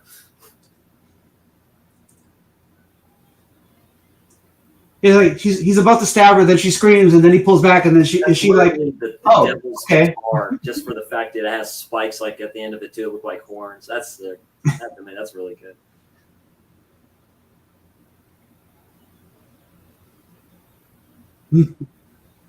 So, like we're nearing the end of the movie. We're about an hour and 4 minutes in, and Yeah.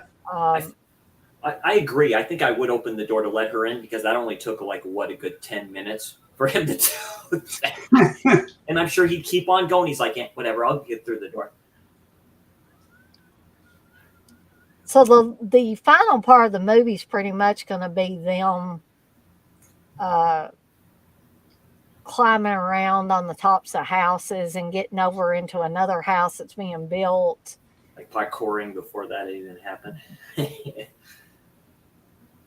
like literally all the houses were attached roof wise. Darren says this is shot really well, great use of lighting and colors, and I would have to agree with that. Yeah. Poor Kimberly McArthur, like she keeps getting like stabbed and sliced, and Courtney has nothing, not a single scratch on her, and she just keeps getting something keeps happening there every second. She's she's the slow girl that like. It's like they're trying to pretend to run, but they can't. They're just stumbling, walking really fast. There's a point where they're like, they come around the corner and then stop, and it's like, wait a minute, we gotta. All right, now we're filming. Then move. Like, right. Editor, could you fix that, please? The unfinished parts of the housing there. Mm-hmm. I like the shots where they're running and it's Courtney looking at her friend, but it's the camera, so we don't see her. I kind of like those shots. Because it sort of fits into the other point of views throughout the rest of the movie. Yeah.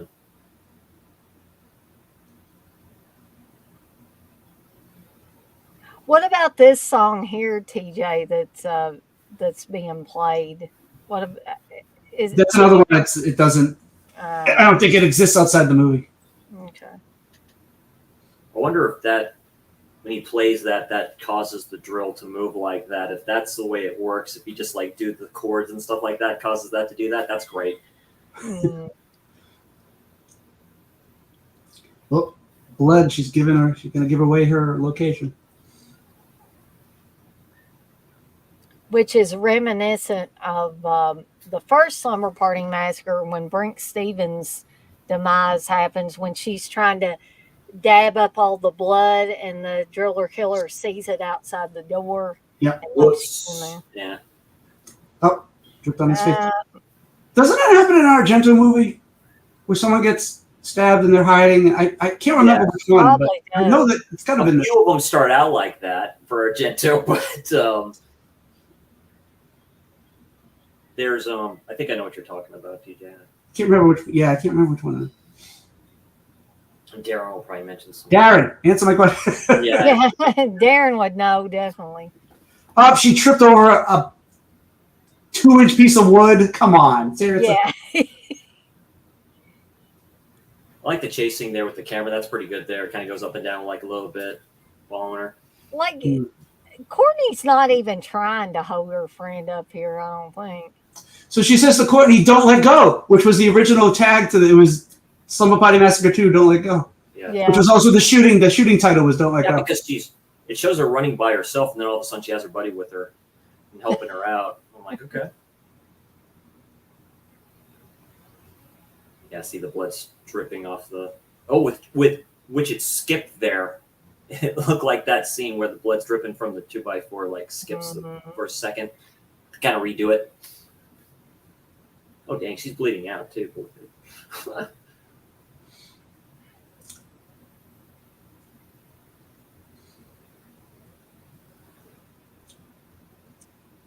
And I love the way this part is filmed because you can see him blurry behind her, and slowly they start to clear it up. He's just chilling back there, waiting for her to notice him. Smoking a cigarette. I do like he speaks in song lyrics. I think that's fun. Darren says, "Sorry, I missed the question. It was you guys were asking what Argento movie was. Somebody was hiding and there's blood dripping. Yeah, and it gives away where they are.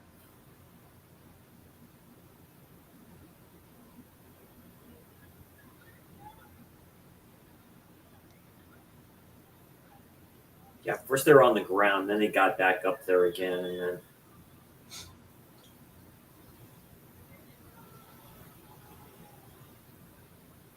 They do a lot of their own stunts, I think, right? Because it'd be hard to.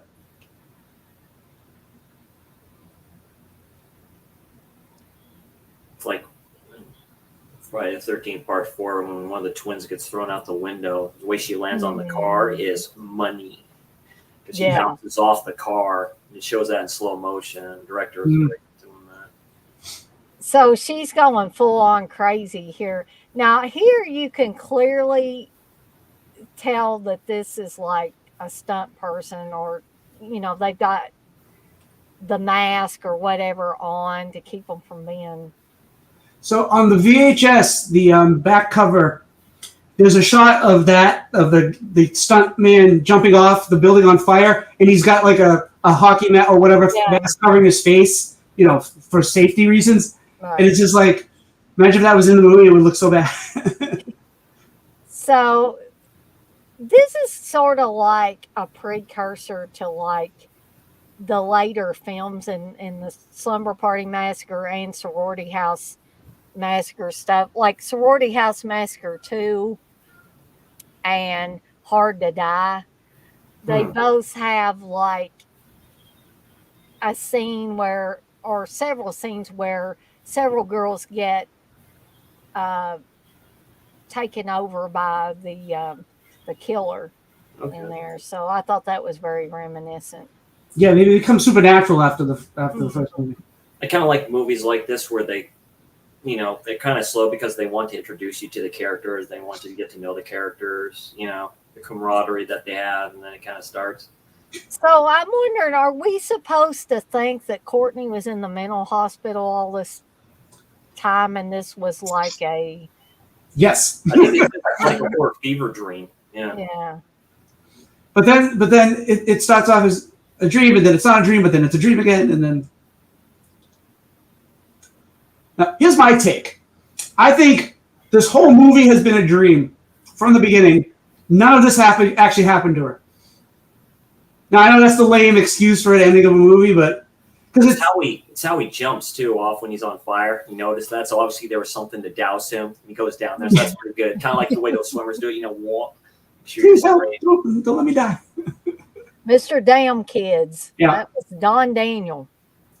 Because I was talking about the earlier shots where it's these weird point of view shots, and that's like, those are shots that, like, if you're dreaming, you ever have a dream where you're looking at stuff and it kind of looks weird and it has that, like, someone's looking at you or you're looking at something through someone else's eyes, but it's actually you.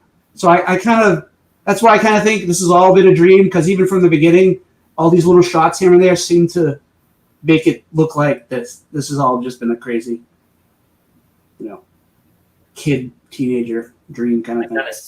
Or maybe we're just reading too much into it. Like, maybe. I mean, you know, Roger Corman just said, "End it this way." If people didn't read into movies, we wouldn't have 2 million YouTube channels with a bunch of crap on. Oh, we would not. We would not. Oh, we saw this little piece of dirt on the screen, and that means Matthew Lillard's coming back in the next screen. No, what are you talking about? Stop. Stu is not coming back. Deal with it, people. He's never coming back.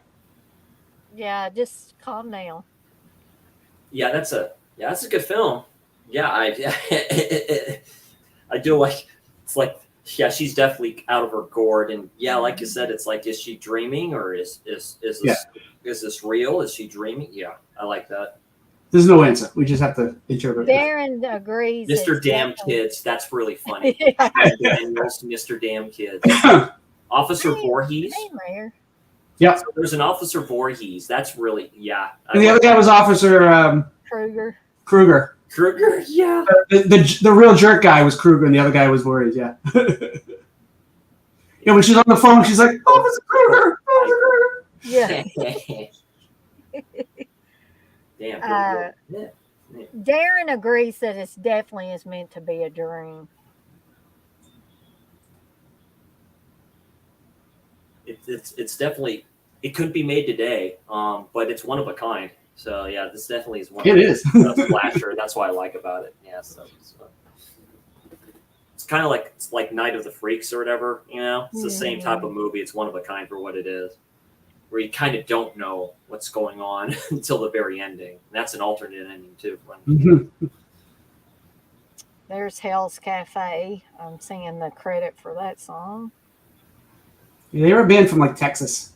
There was especially in the 80s, there was a big, like Austin was a big like music. Like they had everything, like any music you could.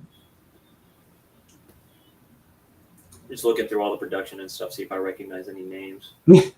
Into that stuff now for some reason. Look, Oxy 10 got a credit or a special thanks. Can't stop loving you. Sound Oxy 10, yeah. Yes. They still make Oxy 10? They still make that? They make Oxy. Maybe. Still. Oh, That's different, but.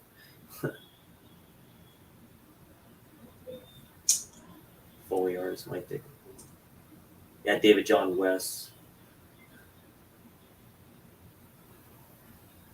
Perrier, that was bougie, right? That's the bougie. I love this too. The if you duplicate this and do any unauthorized stuff, you'll get a midnight visit from the driller killer. Yeah, that's a great credit. It's like an urban legend or a folktale. That's worth staying for the end of the credits for this little bit. Yeah. The Man Alive album. Tokyo Convertible. Huh. Yep, I have that. If you ever want to. Performed by Wednesday Week from the album What We Have. Written by Michael Munn. Let's see. Mayor's wanting to know, what's your opinion on Slumber Party 3? I absolutely hate that entry in the series. Now, Darren actually brought that up a little bit earlier, Mayor, and he said that he thought he was in the minority and liking it.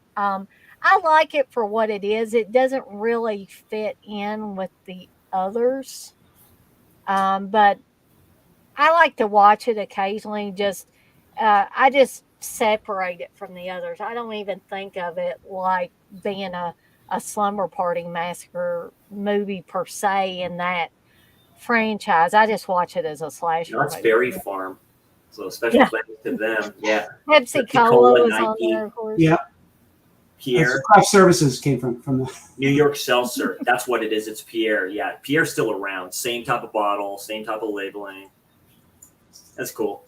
Of course, Sheila drank that. Perrier, please. Yeah. I think Blissful said she used to drink New York Seltzer. Prosecution has lost midnight visits from the driller killer. There's a joke in Spaceballs where Mel Brooks is drinking the air in the can, and it's Perry Air, AIR, which is a play off of that water. You're alien. Yeah. So Chris, this was your first viewing of Slumber Party Massacre 2. So yeah, I'm gonna have to get that set. Yeah, definitely. I could see that you enjoyed it. 3's under a different studio, right? Wasn't that originally in Limbo? I don't know if any studio has the third one, or a boutique label, I think, but I'm not sure. I have the third one on a previous Blu-ray release, which is why I haven't gotten rid of that one that's got 2 and 3 on it, because I don't have 3 on any other other release. But yeah, no, I've seen the original one before, but yeah, the second one's almost as good, funny, tropey, cool likewise, and I like that. 3 was also distributed by New Concord, so maybe someone else owns the rights now? Probably. So I can stay on here a little bit longer. I don't know about TJ and Chris. If you want to know anything more about Wednesday week, just ask, because I know everything about it. Yeah, TJ's the resident expert on Wednesday week. No, I just have the day off, and then I'm back at it for most of the week, and I'll have time to go up the roof of my grocery store, because I'm closing that store that night, and watch the fireworks from the roof. So they keep on changing around the town. So they didn't do it last year; they're doing it this year. So we'll see how that works out. Yeah, with the rain Tuesday, I don't know if the local city here is going to do the New York fireworks. It depends on how bad it is, I guess. Yeah, it's good. Yeah, New York Seltzer is good. Uh, Same type of bottles too, the same type of size, so they never changed the labeling up for that. I remember they had the little fat bottles, is what they used to come in. Yeah. Yeah. I mean, that still kind of works. It's like with Tab, right? We finally don't have Tab in my grocery store. We had that forever. And I'm like, Tab was nasty. My mom used to yeah, it's drink acquired Tab. taste for a soda.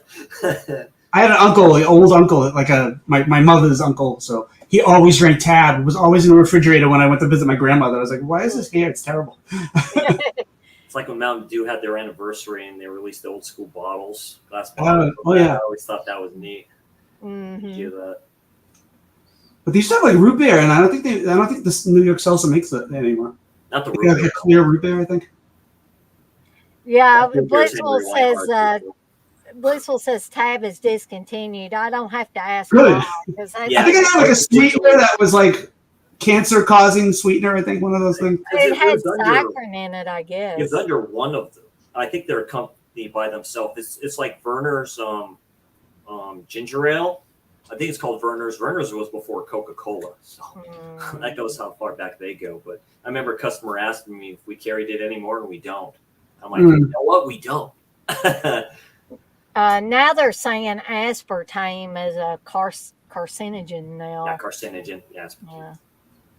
Everything's going to cause cancer by that time. All kinds of stuff. That syrup I or whatever it's called. Corn Yeah, syrup. I think because Yeah. they don't really know what causes cancer. It's just they're looking for a scapegoat. I It's may like be Coke. asking What's in trouble, Coke is but Coke. So yeah, I'm gonna still drink these damn me things. too.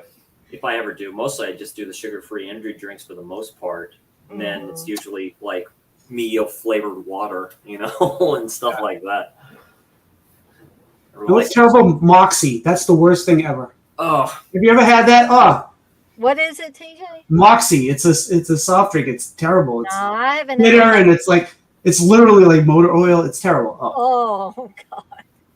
it's like certain specialty sodas. Like one we had was called Leninade, like after the Lenin of Russia, and it had this picture on there that said Leninade, Jesus. Yeah, it's actually quite good. But I always thought that was funny. It's like going, oh, the marketing for that had to be terrific. So kind of cool stuff like that. I think Tab was a Coke product. Yeah, Yeah. probably was. I never have like Diet Coke as well as I have. Like I like Coke Zero better than like just regular Diet Coke. Yeah. But Diet Coke was never as good to me as like Diet Mountain Dews or Diet Pepsis or any of that stuff. Yeah. I looked it up. Tab originally had saccharin, and that was they got rid of saccharin like back in the late '60s because Really? Saccharin was the nastiest thing. I know when I first found out I was diabetic, like a lot of the stuff on the market was saccharin. I was like the Sweet and Low and all that stuff, and I was That's like oh, what you God. don't know. It's like, do you really want to know that? It's like it's like when I think one doctor said like on something, it's like if you do, was it one Oreo, could be a year. It's like not good for you, even having one Oreo or something. I'm like, oh, give me a break, dude. It's like, let me have my fun with that, So. What they told me whenever I first found out I was diabetic, they said like, you don't want to like eat 10 candy bars every day or something like that. Well, no. But you can like when it's special occasions, you can have a little slice of cake or a little piece of pie. And what they said later was, if you want to eat dessert after your meal's over, here's what you do: you just switch up carbs because carbs turn to sugar in your body anyway. So leave off the baked potato in your meal and have you a little slice of cake or something after your meal's over. So Sure. you can play around with it. And That's very true. Gilda Radner, when she had a character called Rhonda Weiss, and she does a song Saccharin and talks about how she used to be fat, and then until the FDA took saccharin away, and now I have to put one of the lines in the song is I have to put 6 or 7 teaspoons of sugar to make my coffee sweet enough. And another one of the lines is, I know they said you gave rats cancer, but that can't be true. Yeah, but the thing about saccharin was it didn't make anything sweet. It was just it was so bitter. Yeah, it did something with the soda. Yeah, at the time. Yeah. Like, I think in Tab they mixed it with something else, and then when they had to get rid of saccharin, they did something else with it. But like, it's like with Guarana, that's a super coffee bean. Basically, you can almost say like that, or like super caffeine, which is not good for you whatsoever. But I like the Bang drinks. I do for energy drinks wise, probably because they have like a little bit of aminos in them. But yeah, they're not good for you, and that's opposed to No, my mom keeps fussing at me for drinking energy drinks. I generally tend to drink them on the weekends, especially when I'm doing these watch-alongs. But Right. I got a Bucked Up energy. Those are good. Got the American one. Rocket Pop flavor. Yeah, Rocket Pop. Me and Steve like those pretty well. Those sell out pretty quickly at my store. Yeah, but we have those. Bare Knuckle Fighting, they sponsor those guys. So the guys sponsor of them. course. Yeah. Steve did drink the C4s. We were both drinking the C4s. I've had C4 once or twice. I used to take that. Surprisingly, I know it's a crazy thought. I used to go to the gym, but yeah, you take the powder substance, and you mix it in because that's what you do before you work out. It's a booster. There's like a blueberry version of it. I used to call it Walter White because it's that blue color. And I'm like, yes, drinking some Walter White before I start here. But Steve had to quit drinking the C4s because they gave him this prickly feeling. Yeah. Yeah, they're hardcore. I can't drink them either. There's some I can't drink. There was one that Gatorade brought out for like a minute. I couldn't drink those either. Those are like really, it's like they just catch you for a loop. If you're used to one energy drink, the other one will just be like, well, wait a minute. It's like not the. Now, you here's something that. Yeah, that's a myth. Yeah. But Red Line, I don't know if either of you guys have ever drank Red Line, but you got to be really careful with that shit. Bang, it's from the people who did Red Line. So yeah, it's from because they're like coffee pills originally, and they had to drink like that. Yeah, when I worked a graveyard shift, the guys I worked with before I came there used to do that. If you work really late and stuff like that, you pop those, whatever like that, and you just drink water. You just go like that, but the crash is pretty hardcore, after you're done. So it's like with anything. Steve, one time, I think this was maybe just before we were together, or we had just started dating. I can't remember which, but he drank a Red Line, and he drank a whole one. You're supposed to do half and half. That's not as bad as Jolt was. And he drank a whole one and then went to the gym to work out. And when he started working out and his blood started flowing from that, he thought he was going to have a heart attack. I said, yeah. Do that again. I have heart issues and stuff like that. That happened to me when like sometimes if you do it too fast and stuff like that. Like just right, stab and fell out. I feel like maybe you don't need to. Sorry. No, that's fine. Okay, TJ. I didn't mean to put that on. It was. I'll be like. You quit it after like. That's my other stream. I got to go on the Dr. Wolfula. He's showing Abbott and Costello beat Frankenstein and Young Frankenstein tonight. Oh, Young Frankenstein. That's a good one. Yeah. That is that's trippy. I love that one. Yeah, kudos to you, Darren. You say you quit all soda a while back. One of the hardest things I ever did. We call it pop over here. They call it there in New York, I think. Yeah, and I think in Indiana they call it pop, I think, or sody. I've heard them say sodies. Mayor says they call it pop here in Ohio. Nice.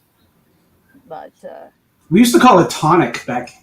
Tonic. I never heard anybody call it tonic, but that's cool. It was funny when I was a little kid. We went to Florida. We stopped over somewhere, some restaurant or whatever, and my father asked for like tonic, and they're like the drugstore is up the street.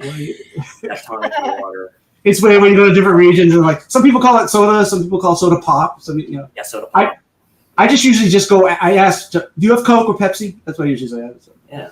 I call everything Cokes though, and that probably irritates people Because they'd be Oh. like, "You're not drinking Coke, you're drinking Mountain Dew." It's like, well, Neither I do. call everything Cokes. Made by gamers. Yeah. or dudes that play Dungeons and Dragons. So You have to be so specific with people. They get all bent out of shape. Um, I don't know what Yep. my dogs are doing over there. I can already hear the fireworks. They're already starting to. Yeah, they start like days before, and it continues into the next month. It around- continues around- around here. It continues until September. It's like, what is wrong with you? the people? houses across my apartment, like in this direction, there's a dude that he does it every year. He has his own fireworks like that. Pew, pew, pew. Probably drinking, like, oh, yeah, let's go. Yeah. You know? Screw I'm like, you cool, that's guys all in the good. neighborhood. Yeah. You're like, oh, what's going on? It scares all the raccoons and all that other shit out. But one thing I've discovered, like we have a neighborhood Facebook page, and the more people complain, the more people do that shit. So it's better if you just don't complain and just let it go. I always wondered. There's never been a slasher done during 4th of July, has there? That'd be very interesting. There probably is somewhere, but I mean, that'd be an interesting day to, to kind of put like a killer going around as 4th of July fireworks are going around. Dude. There used to be a guy somewhere in the neighborhood that would let off a cannon, and I'm talking a real cannon, Right. every 4th of July. Yeah. And that thing would scare the shit out of me every year because I wouldn't know when he was going to do it. He just randomly set this thing off. So I don't know if that guy died or what, because I haven't heard that cannon in the It's last. a delayed reaction too. When you see the actual fireworks, you hear it go, and then it goes boom. Yeah, exactly. You'll That's when hear the a car alarms go pop. off. You're like, or dogs go nuts. Darren wants to know, you guys coffee drinkers. Now, I didn't used to drink coffee of any kind, but now I will drink iced coffee drinks. I'm like addicted to those. Black Rifle Coffee Company, those guys that drink tall cans of the colder coffees and stuff that they have, those are good. I like those. And that's Pete's Coffee. I really like Pete's. They're a Bay Area coffee company, I think, but they have some good coffees. So. Darren, I like tea as well, but I don't like iced tea really. I like hot tea, like spearmint tea or something. Like the herbal teas I like. But Darren's in the UK, so they like their tea there. He's by the moors. This close to the moors there, yeah. So. And Mayor says, I drank a caramel macchiato. Macchiato. Oh, macchiato. I don't think how you spell it either, but it's macchiato. Okay. I know.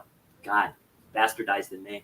that's not even coffee. It's more like a dessert. I mean, It's dessert. I'll make fun of that with some of the wines customers will purchase, like Don Sauvignon or all this other stuff. Try to say it like wrong, Yeah, I'll admit I massacre a bunch of like names of stuff. Chagpain, Chagpain or Chablis as it's actually called. Chablis. Yeah, Chablis. I'll have a glass of Chablis. I have a friend who gets like people's names wrong, and I love correcting him, and he just doesn't believe me sometimes. And I'm like, that's how the person pronounces it. I think you could go by this. He keeps saying Leah Remini, and I'm like, it's Remini. It's Remini, not Remini. He will not change his mind. And I'm like, do you want me to have her come over and tell you how her name is pronounced? Don't let her do that. If you see her, she probably would too. Don't let her do that. I'm like, no, it's not Remini. It's called Remedy. Some people get upset if you correct them about something. Yeah, that's my friend. But I don't. It doesn't bother me because if I'm mispronouncing something, please let me know. So hopefully I can get it right the next time I go. Right. But he hates when people use literally wrong. Oh yeah, literally. Is this the right way to say it? Yeah, just say it. Or ironic, like he hates the whole that whole song ironic because nothing in that song is ironic. I love that Which song. is ironic that nothing is ironic in that song. Yeah, don't you think? God. Yeah, that's crazy. I love that album, Jagged Little Pill. That's got to be one of the best albums ever. Did you ever see she re-released it, but she did all acoustic versions of the songs? No, I didn't. Yeah. Listen to that one. And she did a version of My Humps, or one of those. No, what's that? She did one of the songs. One of those like big butts, or I can't remember, but she like did a slow, like, if that was a real like wasn't a goofy song type of. I'll tell you though, when Alanis Morissette and all those other people at that time were putting out albums, music was still good. Now I'm sorry for anybody that likes today's music, but most of that music is shit. No, I don't like today's music. I don't. Well, she was the Taylor Swift before Taylor Swift, who wrote songs about her ex-boyfriends, and I can do country. I can do this. I can do this. I can do this. I can sell out multiple times. You know, I like. She's actually a good actress or a good voice actress. She's actually quite good at them. I won't dog her too much. Alanis was on that show. You Can't Do That on Television. Was on Nickelodeon. That's right. Did you ever watch that? Yeah. Yeah, I love Nickelodeon back in the day. Yeah. Everything used to be good back in the day. Wow. Things change. Courage the Cowardly Dog. Love that show. That's an awesome show. So I've talked about some of Mandy. these shows that were on like Cartoon Network and stuff, like Johnny Bravo. I used to love Johnny Bravo. I love Johnny Bravo. Dexter's Laboratory. It used to be Johnny Bravo, Dexter's Lab, the Powerpuff Girls. They were all around the same. I never watched Samurai Powerpuff Jack. Girls, Samurai Jack, yeah. But does anybody remember the Johnny Bravo episode where Donnie Osmond was his babysitter? That's right. And he's like, Damn, "Hi, Johnny." Hi, Johnny. Oh, it's so funny. Oh, and Real Monsters. I love that show too. Oh wow. Yeah. Real Monsters. And the old man Dexter episode of Dexter's Laboratory, where he wanted to stay up late to watch the late movie. Yeah, late movie. And Dee Dee came into his lab and messed things up, and so he was as usual. Yeah. What was it? It's like, I remember when Adventure Time came out, but I liked Regular Show a lot. That show's hilarious. God. Yeah, Darren, I've given up on new music as well. Yeah. I had to. It's just like, it really depends. Like anything kind of metal and stuff I'll be into and stuff like that, and rock and stuff like that if it's good. Like FFDP and stuff, I love those guys. So it's like stuff like that, you know. Children of Bodom. I mean, you know, if you're into that type of stuff, that's literally horror music. Blissful's going to see Def Leppard in August. It's been a few years back, but me and Steve went to see. Okay. I've heard they've been okay live. I've heard they gotten better, but I heard they weren't the best live. And they're like one of the greatest 80s bands of all time. They were pretty great when we saw them. They were on with, it was Def Leppard, Tesla, and Styx. Oh, Styx. Nice. Now, I like Styx. I don't know how well Steve likes Styx, but he was Come Sail Away, dude, is great. Steve wanted to see Def Leppard and Tesla. That was the... Was it the Renegade song? That's a good one. Oh, yeah. Beep. Yeah. Darren says, anybody remember Wait Till Your Father Gets Home? Yeah. I didn't watch that. I don't think it was a 70s show, 70s cartoon. It was like a late night, you know, in that vein of like the Flintstones, you can say a little bit, but more like a little adult. Mm-hmm. They have a new album list, but I didn't know that. I didn't even know they were still together. Yeah. You know, on and off, you know. They're like, be like Van Halen. We'll come back. It's okay. Asshole Eddie's dead. We'll come back. Back. Me and Steve were talking a little bit earlier about concerts that I supposedly dragged him to that he didn't really much care for. And I was like, dude, I didn't know you didn't much care for so many of them, because here's the thing, how we got to talking about this. Maybe he's drinking at the time there when you were there. Well, no, he was drinking some, but not as much as he did in his younger days. But we got to talking about it because CK was at a Taylor Swift concert. That's right, he was. How can he live that? He can't say anything bad about me now. I know He that can I know say he got the anything Taylor bad Swift about concert. anybody. God bless now. CK for No, going. That had been great for him. Taylor Swift. Oh my God. I think he was probably doing that for his wife Sarah more than Oh, hell more than yeah. anything. Oh, I'm sure he did. He's like, Okay. yeah, I'm just like, Sure. it's like you see the youngins there, like looking at him, like going, Dead Pit, huh? I'm sure he had his shit on. So I'd be like, yeah. what's Dead Pit? Oh, you don't know? My side, like, Here's subscribe, you a thumbs card, up. you know, he'll use that for advertising. Yeah. I just saw his review on the Halloween 1 and 2. Rob Zombie said, I ordered that from Orbit. I have that coming. It's just my excuse just to get the theatrical cut of 2, which he didn't want to do. And the theatrical cut for that is better. Anyway. I'm not giving him any more money to Halloween. Oh yeah, Darren brings up. He said, "I'm jealous. Dana and Steve got to see Goblin live." Well, that's Yes, very cool. Whoa, We did. yeah. We got Goblin's to great. see.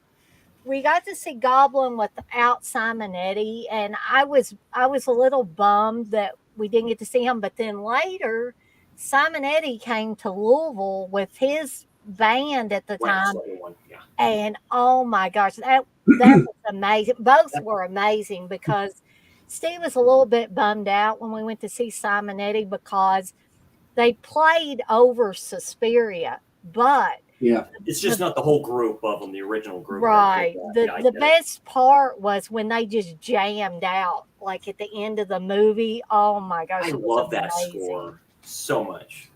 The one for Deep Red to me is better from them, but I mean, Suspiria is great, specifically the ending to that. Whereas, is she insane? She looks like she's happy. I doubt that. But I was, like I said, I was so shocked that Steve didn't really much care for a lot of the concerts we went to in the past. Like he mentioned Elton John. He probably wouldn't have went to Elton John if it wasn't for me. Paul McCartney. That had been a great concert. You don't like them? Well, he didn't was say really he didn't good like live. them, but he probably wouldn't have. If it wasn't Really? for me wanting to go, he probably would have never went. Rod That's the classic Stewart- rock. Yeah, Live and Rod Let Stewart Die was another from one. James Bond. If he played that, that'd be great. Now he did play "Live and Let Die" at that concert, and Steve really he lit up then because Yeah, he that's a was great James song. Bond. Yeah, Guns N' Roses did a good version of that too. And that was the one and only time I think in the concert where they had like firework like stuff Yeah. going off during the whole Paul McCartney concert was in.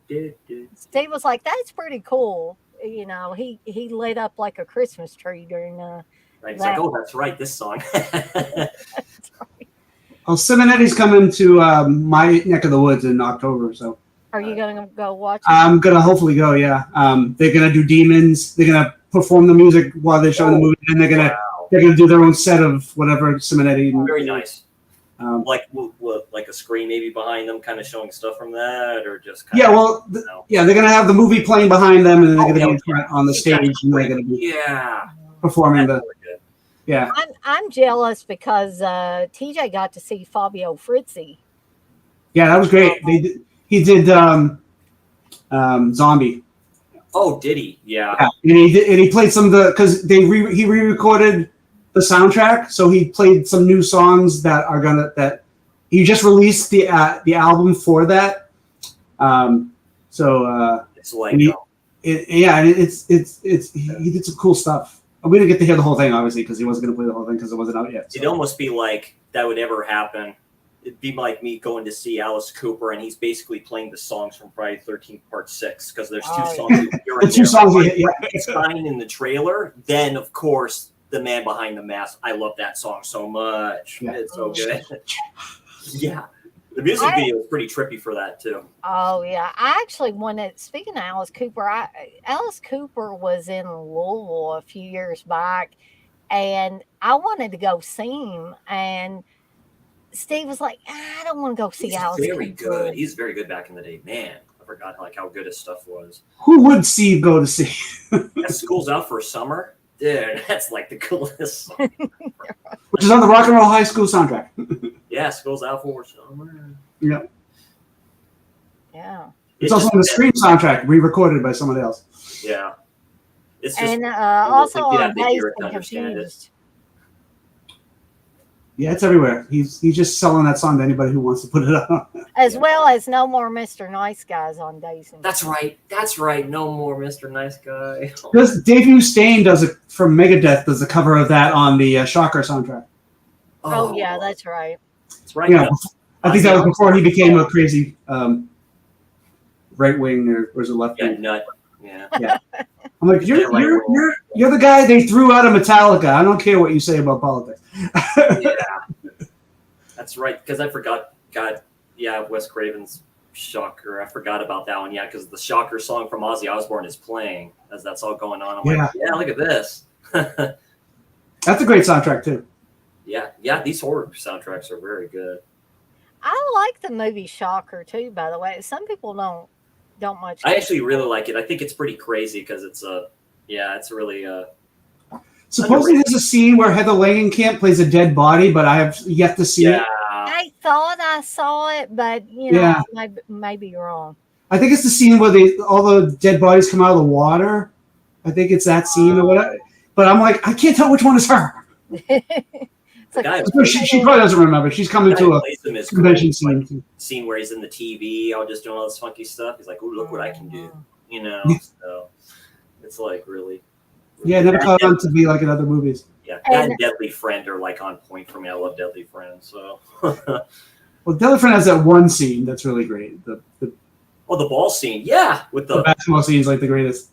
With the lady from Kick Mama from the Train or whatever it is. Yeah. Like literally good old Anne Ramsey. And from the Goonies. She's from the Goonies too. Yeah, just throw it at her, and then she makes those funky sounds and just walk around like that. I'm like, no. I think I've told this before, but I'll tell it real quick again. This a long time ago, when I was still living with my parents, and they had just got me like a 13-inch TV for my bedroom, and I thought that was just the best thing ever. Was it color or black and white? Yeah. I had a black and white one first, and then me too. I had one then first. got a color one later. But I was channel surfing click. Bunny ears. Yeah. I was channel surfing really late one night. I probably shouldn't even been up, and I came across Deadly Friend. Yeah, and they showed that scene in full on network television. I know it was late, but well, he threw the basketball and the head exploded and the body's flopping around. I was like, this is the greatest thing ever. It's like, I can't believe this. It was terrifying to see that for the first time. Like I say, cable television is probably on 44 or one of those channels. That's when they used to show those movies at just random times. That Shocker, a lot of stuff. Yeah. Friday 13th films, the flipping Nightmare on Elm Street films. They never used to show those in order at all. They would just pop up out of nowhere sometimes. I'm like, okay. The Friday the 13th used to like on network television. Of course, some stuff was cut out. God. They showed Friday the 13th Part 3 all the time. For me, it's Part 4. They showed that like multiple times. That's why I love it so much. The first time seeing that, I was 12, probably 12 years old. I was young, and because of course it's heavily edited out, but just that scene where Freeman's like, where's the bleeping corkscrew? And you just see the turns. That's it. Stupid dance and all that other stuff. The twins. Likeable characters. Corey Feldman. Oh, yeah. I mean, probably Part 4 has to be one of my all-time favorite Friday the 13th sequels. Well, yeah, Ted White is vicious, the most vicious Jason probably in the franchise. Like, he don't give two shits about nothing. That scene where he just basically kicks through the door, just goes right through the door. I'm like, uh-oh. And I forgot how big he was until Kane Hodder mentioned how big he was. He's a big dude. That dude's a giant. That scene in the water where it's like bazillion degrees cold and all that stuff with the spear, whatever it is, and lifts that dude up for like a second. That's really good. He's killing me. That I find that so funny in that movie, though. It's like based on an actual thing. Like somebody read one of the writer or somebody read in the paper that someone was being killed and it was screaming for help and no one was Hey, It's out in the middle of nowhere. Yeah. Cold weather. The director being a dick, and saying no. So Continue. Dana, how do you think that's funny? No, it's Or just the scene where he's swimming up to her. It's like a raft or something like that in Yeah. a boat. You don't see her in the Yeah. boat. He just goes up. He's oh shit. It's like And she actually does raft scene pictures at conventions now. Judy Aronson does it. nice. What does she charge, like $90? I've noticed all Probably. these specialty photos, or they're always like 10 times more expensive than. So there's a convention coming up soon locally here, and they're gonna have both the brother from the first Silent Night Deadly Night and the brother from the second Silent Night Deadly Night. Whoa. And I've seen that they do photos where they both dress up as Santa, but I'm annoyed because the second one, he does not wear a Santa suit when he kills people. Yeah, he just goes around, right? Yeah, he's normal. He's dressed up in a sweater and pants. I mean, Not until the end of it when he goes after Mother Superior.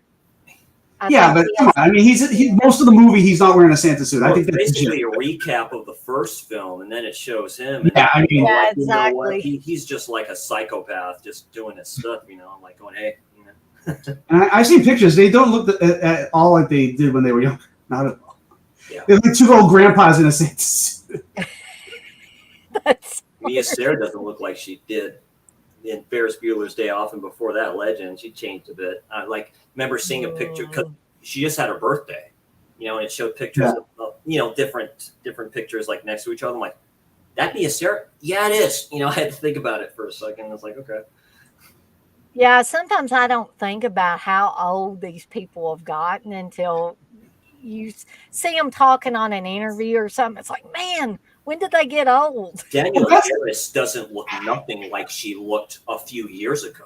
It's like, I mean, it's like they hit a certain spot and then like the next day they look older or something like that. yeah, it happened.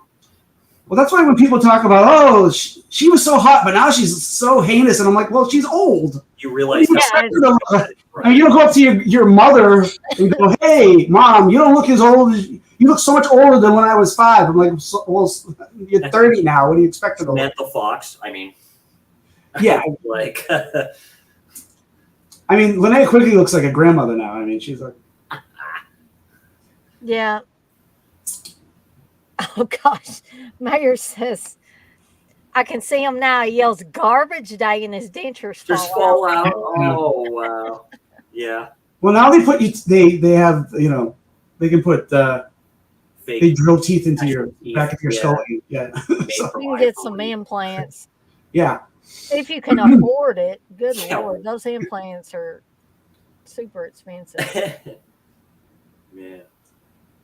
I wanted to get an implant where they wanted to do a root canal and a crown, and then like a year later, the whole thing fell out, and I had to have the tooth removed anyway. I was like, I told Steve, I was like, I hate to get on a tirade about dentists, but the dentist might Don't be watch that the way dentist, everywhere, but here it seems like it doesn't matter what dentist you go to, they take a look at your mouth, they do x-rays, and then they say, you need to have several root canals and Right. crowns. No, they always do that. Yeah. And they tell you, Invisalign. these are pretty permanent, and then I get one, and a year later the damn crown has fell out, and they told me at the office, the receptionist, of course, said, oh yeah, just make an appointment to come in, we'll cement it back in. I get in there, they take a look at it and say, honey, there's not enough left of that other tooth or the original tooth to put it back on. That tooth was so small, and I wanted to scream at them, why did you put me through a root canal and all that stuff? And Knock I my had ass out with to laughing pay for gas. yeah. Then you And wake up and you're like, whoa, you can't even stand up and stuff like that. Because I've had braces put on twice. And oh yeah. wow. Well, the second time was because there was a tooth growing in wrong, so they had to operate on that. Ooh. That happened that same day. So yeah, talk about a horror movie. So that's why I have both the dentist films. Those are messed up. Yeah. Those are messed up films for me. Looking at them, I'm like, oh, F off. Dr. Giggles, I remember seeing once or twice. That's more terrifying, but And then getting braces put on that same day, the ones where you have the stupid ass rubber bands. Yeah, I remember that. Like that. My mom had to come back and wake me up, and I'm like, dude, I told my, it took care of it though, so that happens. So I never used to be scared of dentist or dread going to the dentist until I moved to Louisville and they wanted to start doing all this work on my mouth. Right. And this last dentist I went to, I told Steve, I said, I am not going back there. No. Because they're sadists is what they are. Yeah, well, they made me so sick one day, and I was like, I've never been this way, but I was squirming in the chair and everything, and I was like, I've got to sit up, because. And she said, well, honey, we'll let you take a break, but you're bleeding here. I got to get you stitched up. And I'm like, oh, God, please let me sit up. I can't stand this. The way it is with my teeth, I got used to it. And one of them, one time, I no longer have a dentist at the moment, but I remember she mentioned when she was just cleaning it or something like that, and something happened, and I didn't even flinch, which is trippy for me because I can easily flinch. It's not that hard. And just like, it's like going, I really get used to it. I know it's bad in here. I know it. I know. I coming in expecting what I'm going to get. I get told to floss. I'm not going to do it. I hate flossing. I hate it to death. Taking those stupid strings and just doing that. I use they're kind of like toothpicks or whatever like that. Those actually yeah, that's what I use. Yeah. Flossing, like I don't know. Going, it's like, I have a terrible time like getting the floss right, and I'm trying to go. And Steve is always on my ass all the time. Yeah. He's like, Dana, if you would take care of your teeth, you wouldn't have so many problems. I said, Steve, genetics has a lot to do with it. My mom took care of her teeth the best she could. My dad's bottom teeth were like mine are kind of like the same as my dad's were and stuff like that. And I have an overbite too. My mom did. So I'm like going, yeah. My mom started losing all of her teeth at an early age. She was in her 30s and her teeth just started just falling out, rotting and falling out. They just brush them. If you just brush them, you're fine. But, you can say that, but I don't know. I'm not a dentist or a doctor. I don't want to know what they know or they see. That's the thing with x-rays. So. And so I told Steve, I said, I am not just going to go. I said, they know I'm not a dentist. I'm not a dental professional. All they do is show me a damn x-ray. I don't know what the hell I'm looking at. And they'll tell me, well, you need work on this one, this one, this one, this one. And I told him, unless I'm in excruciating pain, they ain't doing one damn thing to my teeth. They're not doing any more root canals. They're not doing any more crowns. Just leave my teeth the hell alone. And he said, well, once you wait till they start hurting, it's too late. I said, I don't care. I think they're, fleecing me for money. I think that's what they're doing. Darren made a comment in there. I couldn't imagine my dentist talking to me about Argento films or Fulci as he or she is working on my teeth. I couldn't imagine that. You'd be like, that one scene in Deep Red, with the funky puppet all going towards the dude. Like as the drill starts or something starts, you hear that sound, and you're like, what? The killer starts slamming his teeth into the sides of that's painful. The table and stuff like that. That's a great scene. Or the scene from Cat o' Nine Tails where he gets pushed in front of the train, and you see that scene. He's like, "Oh, brr," like that. Well, the dentist also. I mean, like dental plans are terrible, and even with insurance, like I have insurance, and I'm still like, if I have to get, I need like an implant. They're like $1,000. I don't have $1,000. Easy grant. Yeah. No, thank you. These are ridiculous. If I've dealt to dental, so a lot of the cleanings are free, but then some other ones, like I say, it's like you get 2 cleanings a year or whatever, but everything else you have to pay for. Yeah. Ridiculous.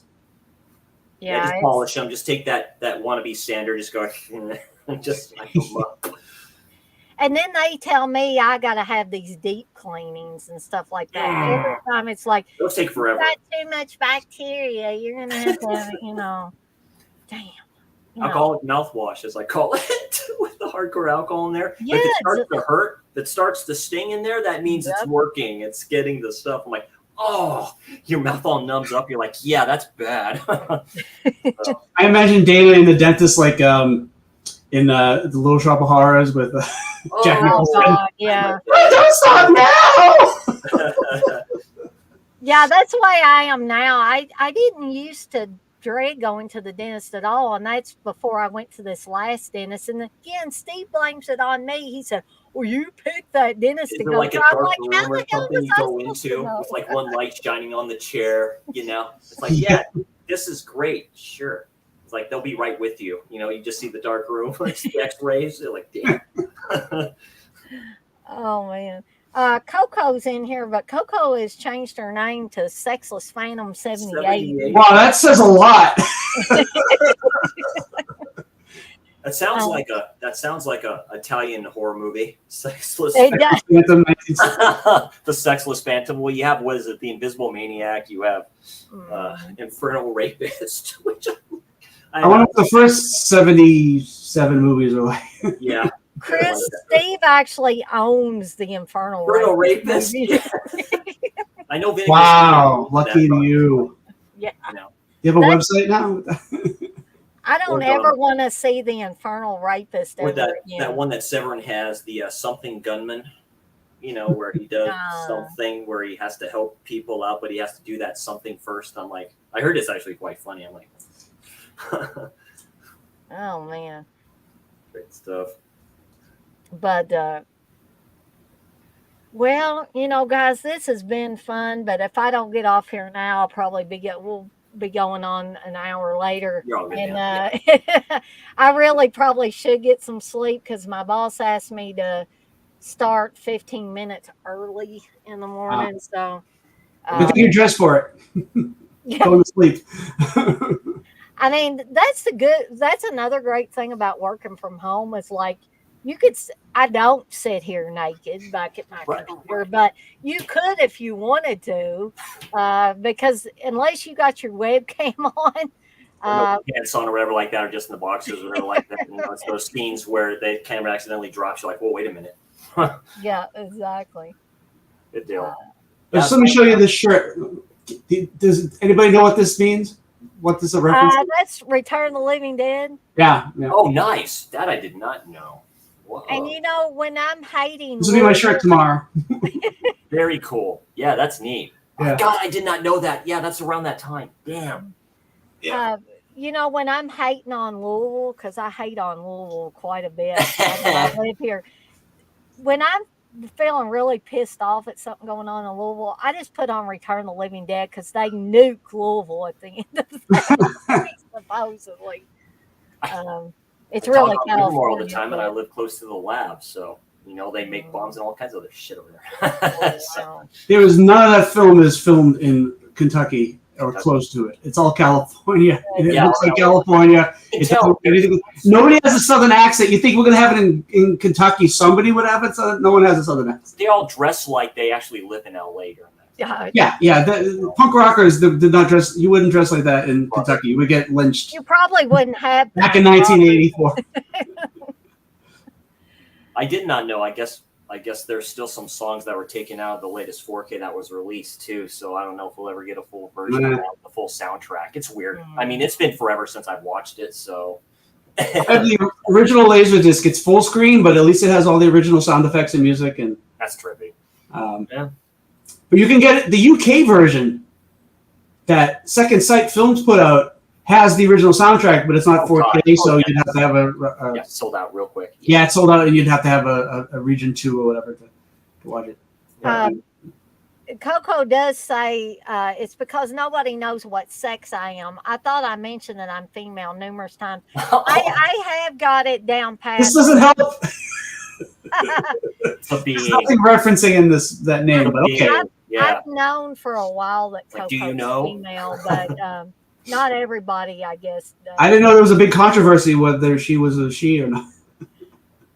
Well, like the Incubus. I don't think there's any controversy, but I know. I think was it last night when we were doing the Town That Dreaded Sundown watch along. Steve said something about me marrying Coco, and I was like, I can't marry Coco because I don't swing that way.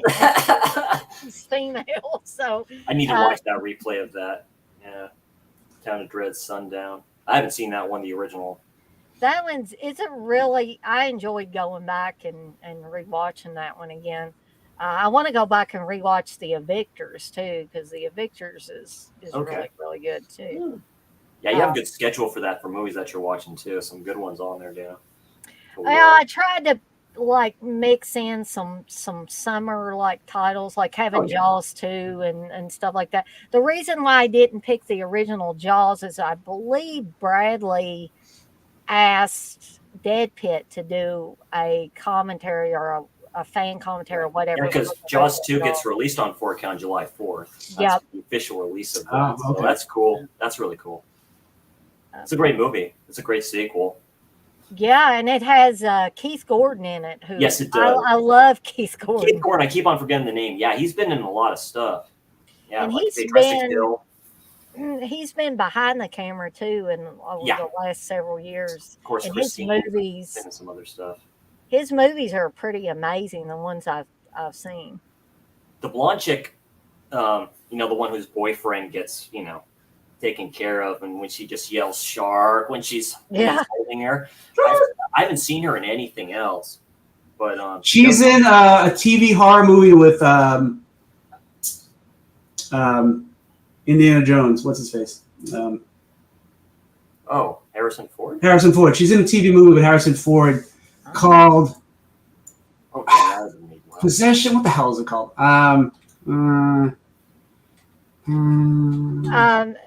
Mayor Steve did stay awake for the whole live stream last night.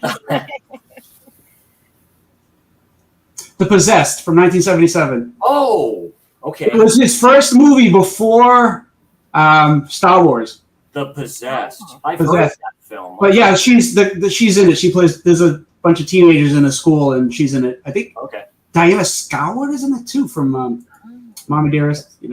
Nice. Very cool. But yeah, so yeah, she's in at least that movie. Okay. Too. I don't know what else she's been. Yeah. I just think of certain characters, like Dennis Quaid in 3. I mean, and the chick that was in that one show that plays his wife, and I'm like, that was in Child's Play too. She played the mom, so it's always cool seeing that. Okay, I'll go ahead and get off of here and let you all people do what you do. I do appreciate you. Oh yeah, and Dana, Chris, come back anytime. You've got an open invitation. TJ does. Actually, me and TJ are gonna. I guess TJ, unless something's come up, we're planning on starting off our Friday the 13th, the series episode breakdowns on Wednesday. Okay. I haven't watched the series in a while. How many episodes did you want to do? Because those are. Do we want to break it up like we were doing them in? We have to. We're not going to sit through the whole season. That's not going to. Yeah, no. We're never doing that again. Some episodes. If we did that one time and it was like, no, we're not doing that again. But did you want to break it down into like maybe three sections for each season? Sure, we could do that. That way there won't be as many to watch. There's 26 episodes in the first season, so. Okay. And remember, I don't know if you've started watching them, but they're 45, Yeah, they're hour episodes, so this is 45 minutes each. So yeah, so they're a little bit longer. Yeah, I think that's what we'll plan to do. We'll break it up into 3 different parts for each season, and that way it's just not overkill for us to try to get them watched. And yeah, it's been a minute since I've watched them. I have to try to find a streaming service that has them. I can check them out. But I remember when it's going on, it's kind of like Twilight Zone, Tales from the Dark Side type of stuff, random, like, freaky episodes of stuff, random stuff that goes on. They just call it that since it's a kind of cursed day, Mm-hmm. Yeah. Well, what the number basically represents, 13th letter of the alphabet, blah, blah, blah, little M, letter M, stuff like that. So. Exactly. So I guess I'm going to go ahead and call it a night. And I want to thank Chris and TJ for being on here live with me. Good to see you. I want to thank everybody in the chat for stopping by. We've had We still got 11 in here, but I gotta stop this sometime, or I will go on all night. That's what Uncle Bill does. This is like 60 people in here, but I want to get off. So I gotta go to sleep. Yeah, Yeah, I'm not getting dead pit level yet, but dead pit. your 11 is their 70, so it works out. Okay, it evens out. yeah, pretty Okay. much. Thank you, Blissful. Blissful says great live. Dana, Chris, and TJ. Appreciate that. Thank you, Blake. Thanks. And Mayor now knows who you are, TJ, after seeing you in the chat. Who? Oh. The mayor, he says he now knows who you are. A mayor. All right, guys and gals. As I always say, I'm going to skedaddle on out of here for the night, and I will see everyone on the flip side. You guys, Chris, TJ, y'all have a good night. Everybody in the chat, have a good night. Enjoy those slippers. I wish I had slippers like that, TJ. Enjoy the Godzilla feet. Absolutely. I'm going to destroy Tokyo later, so yeah. So good night, everybody, and I'll see you next time. Night.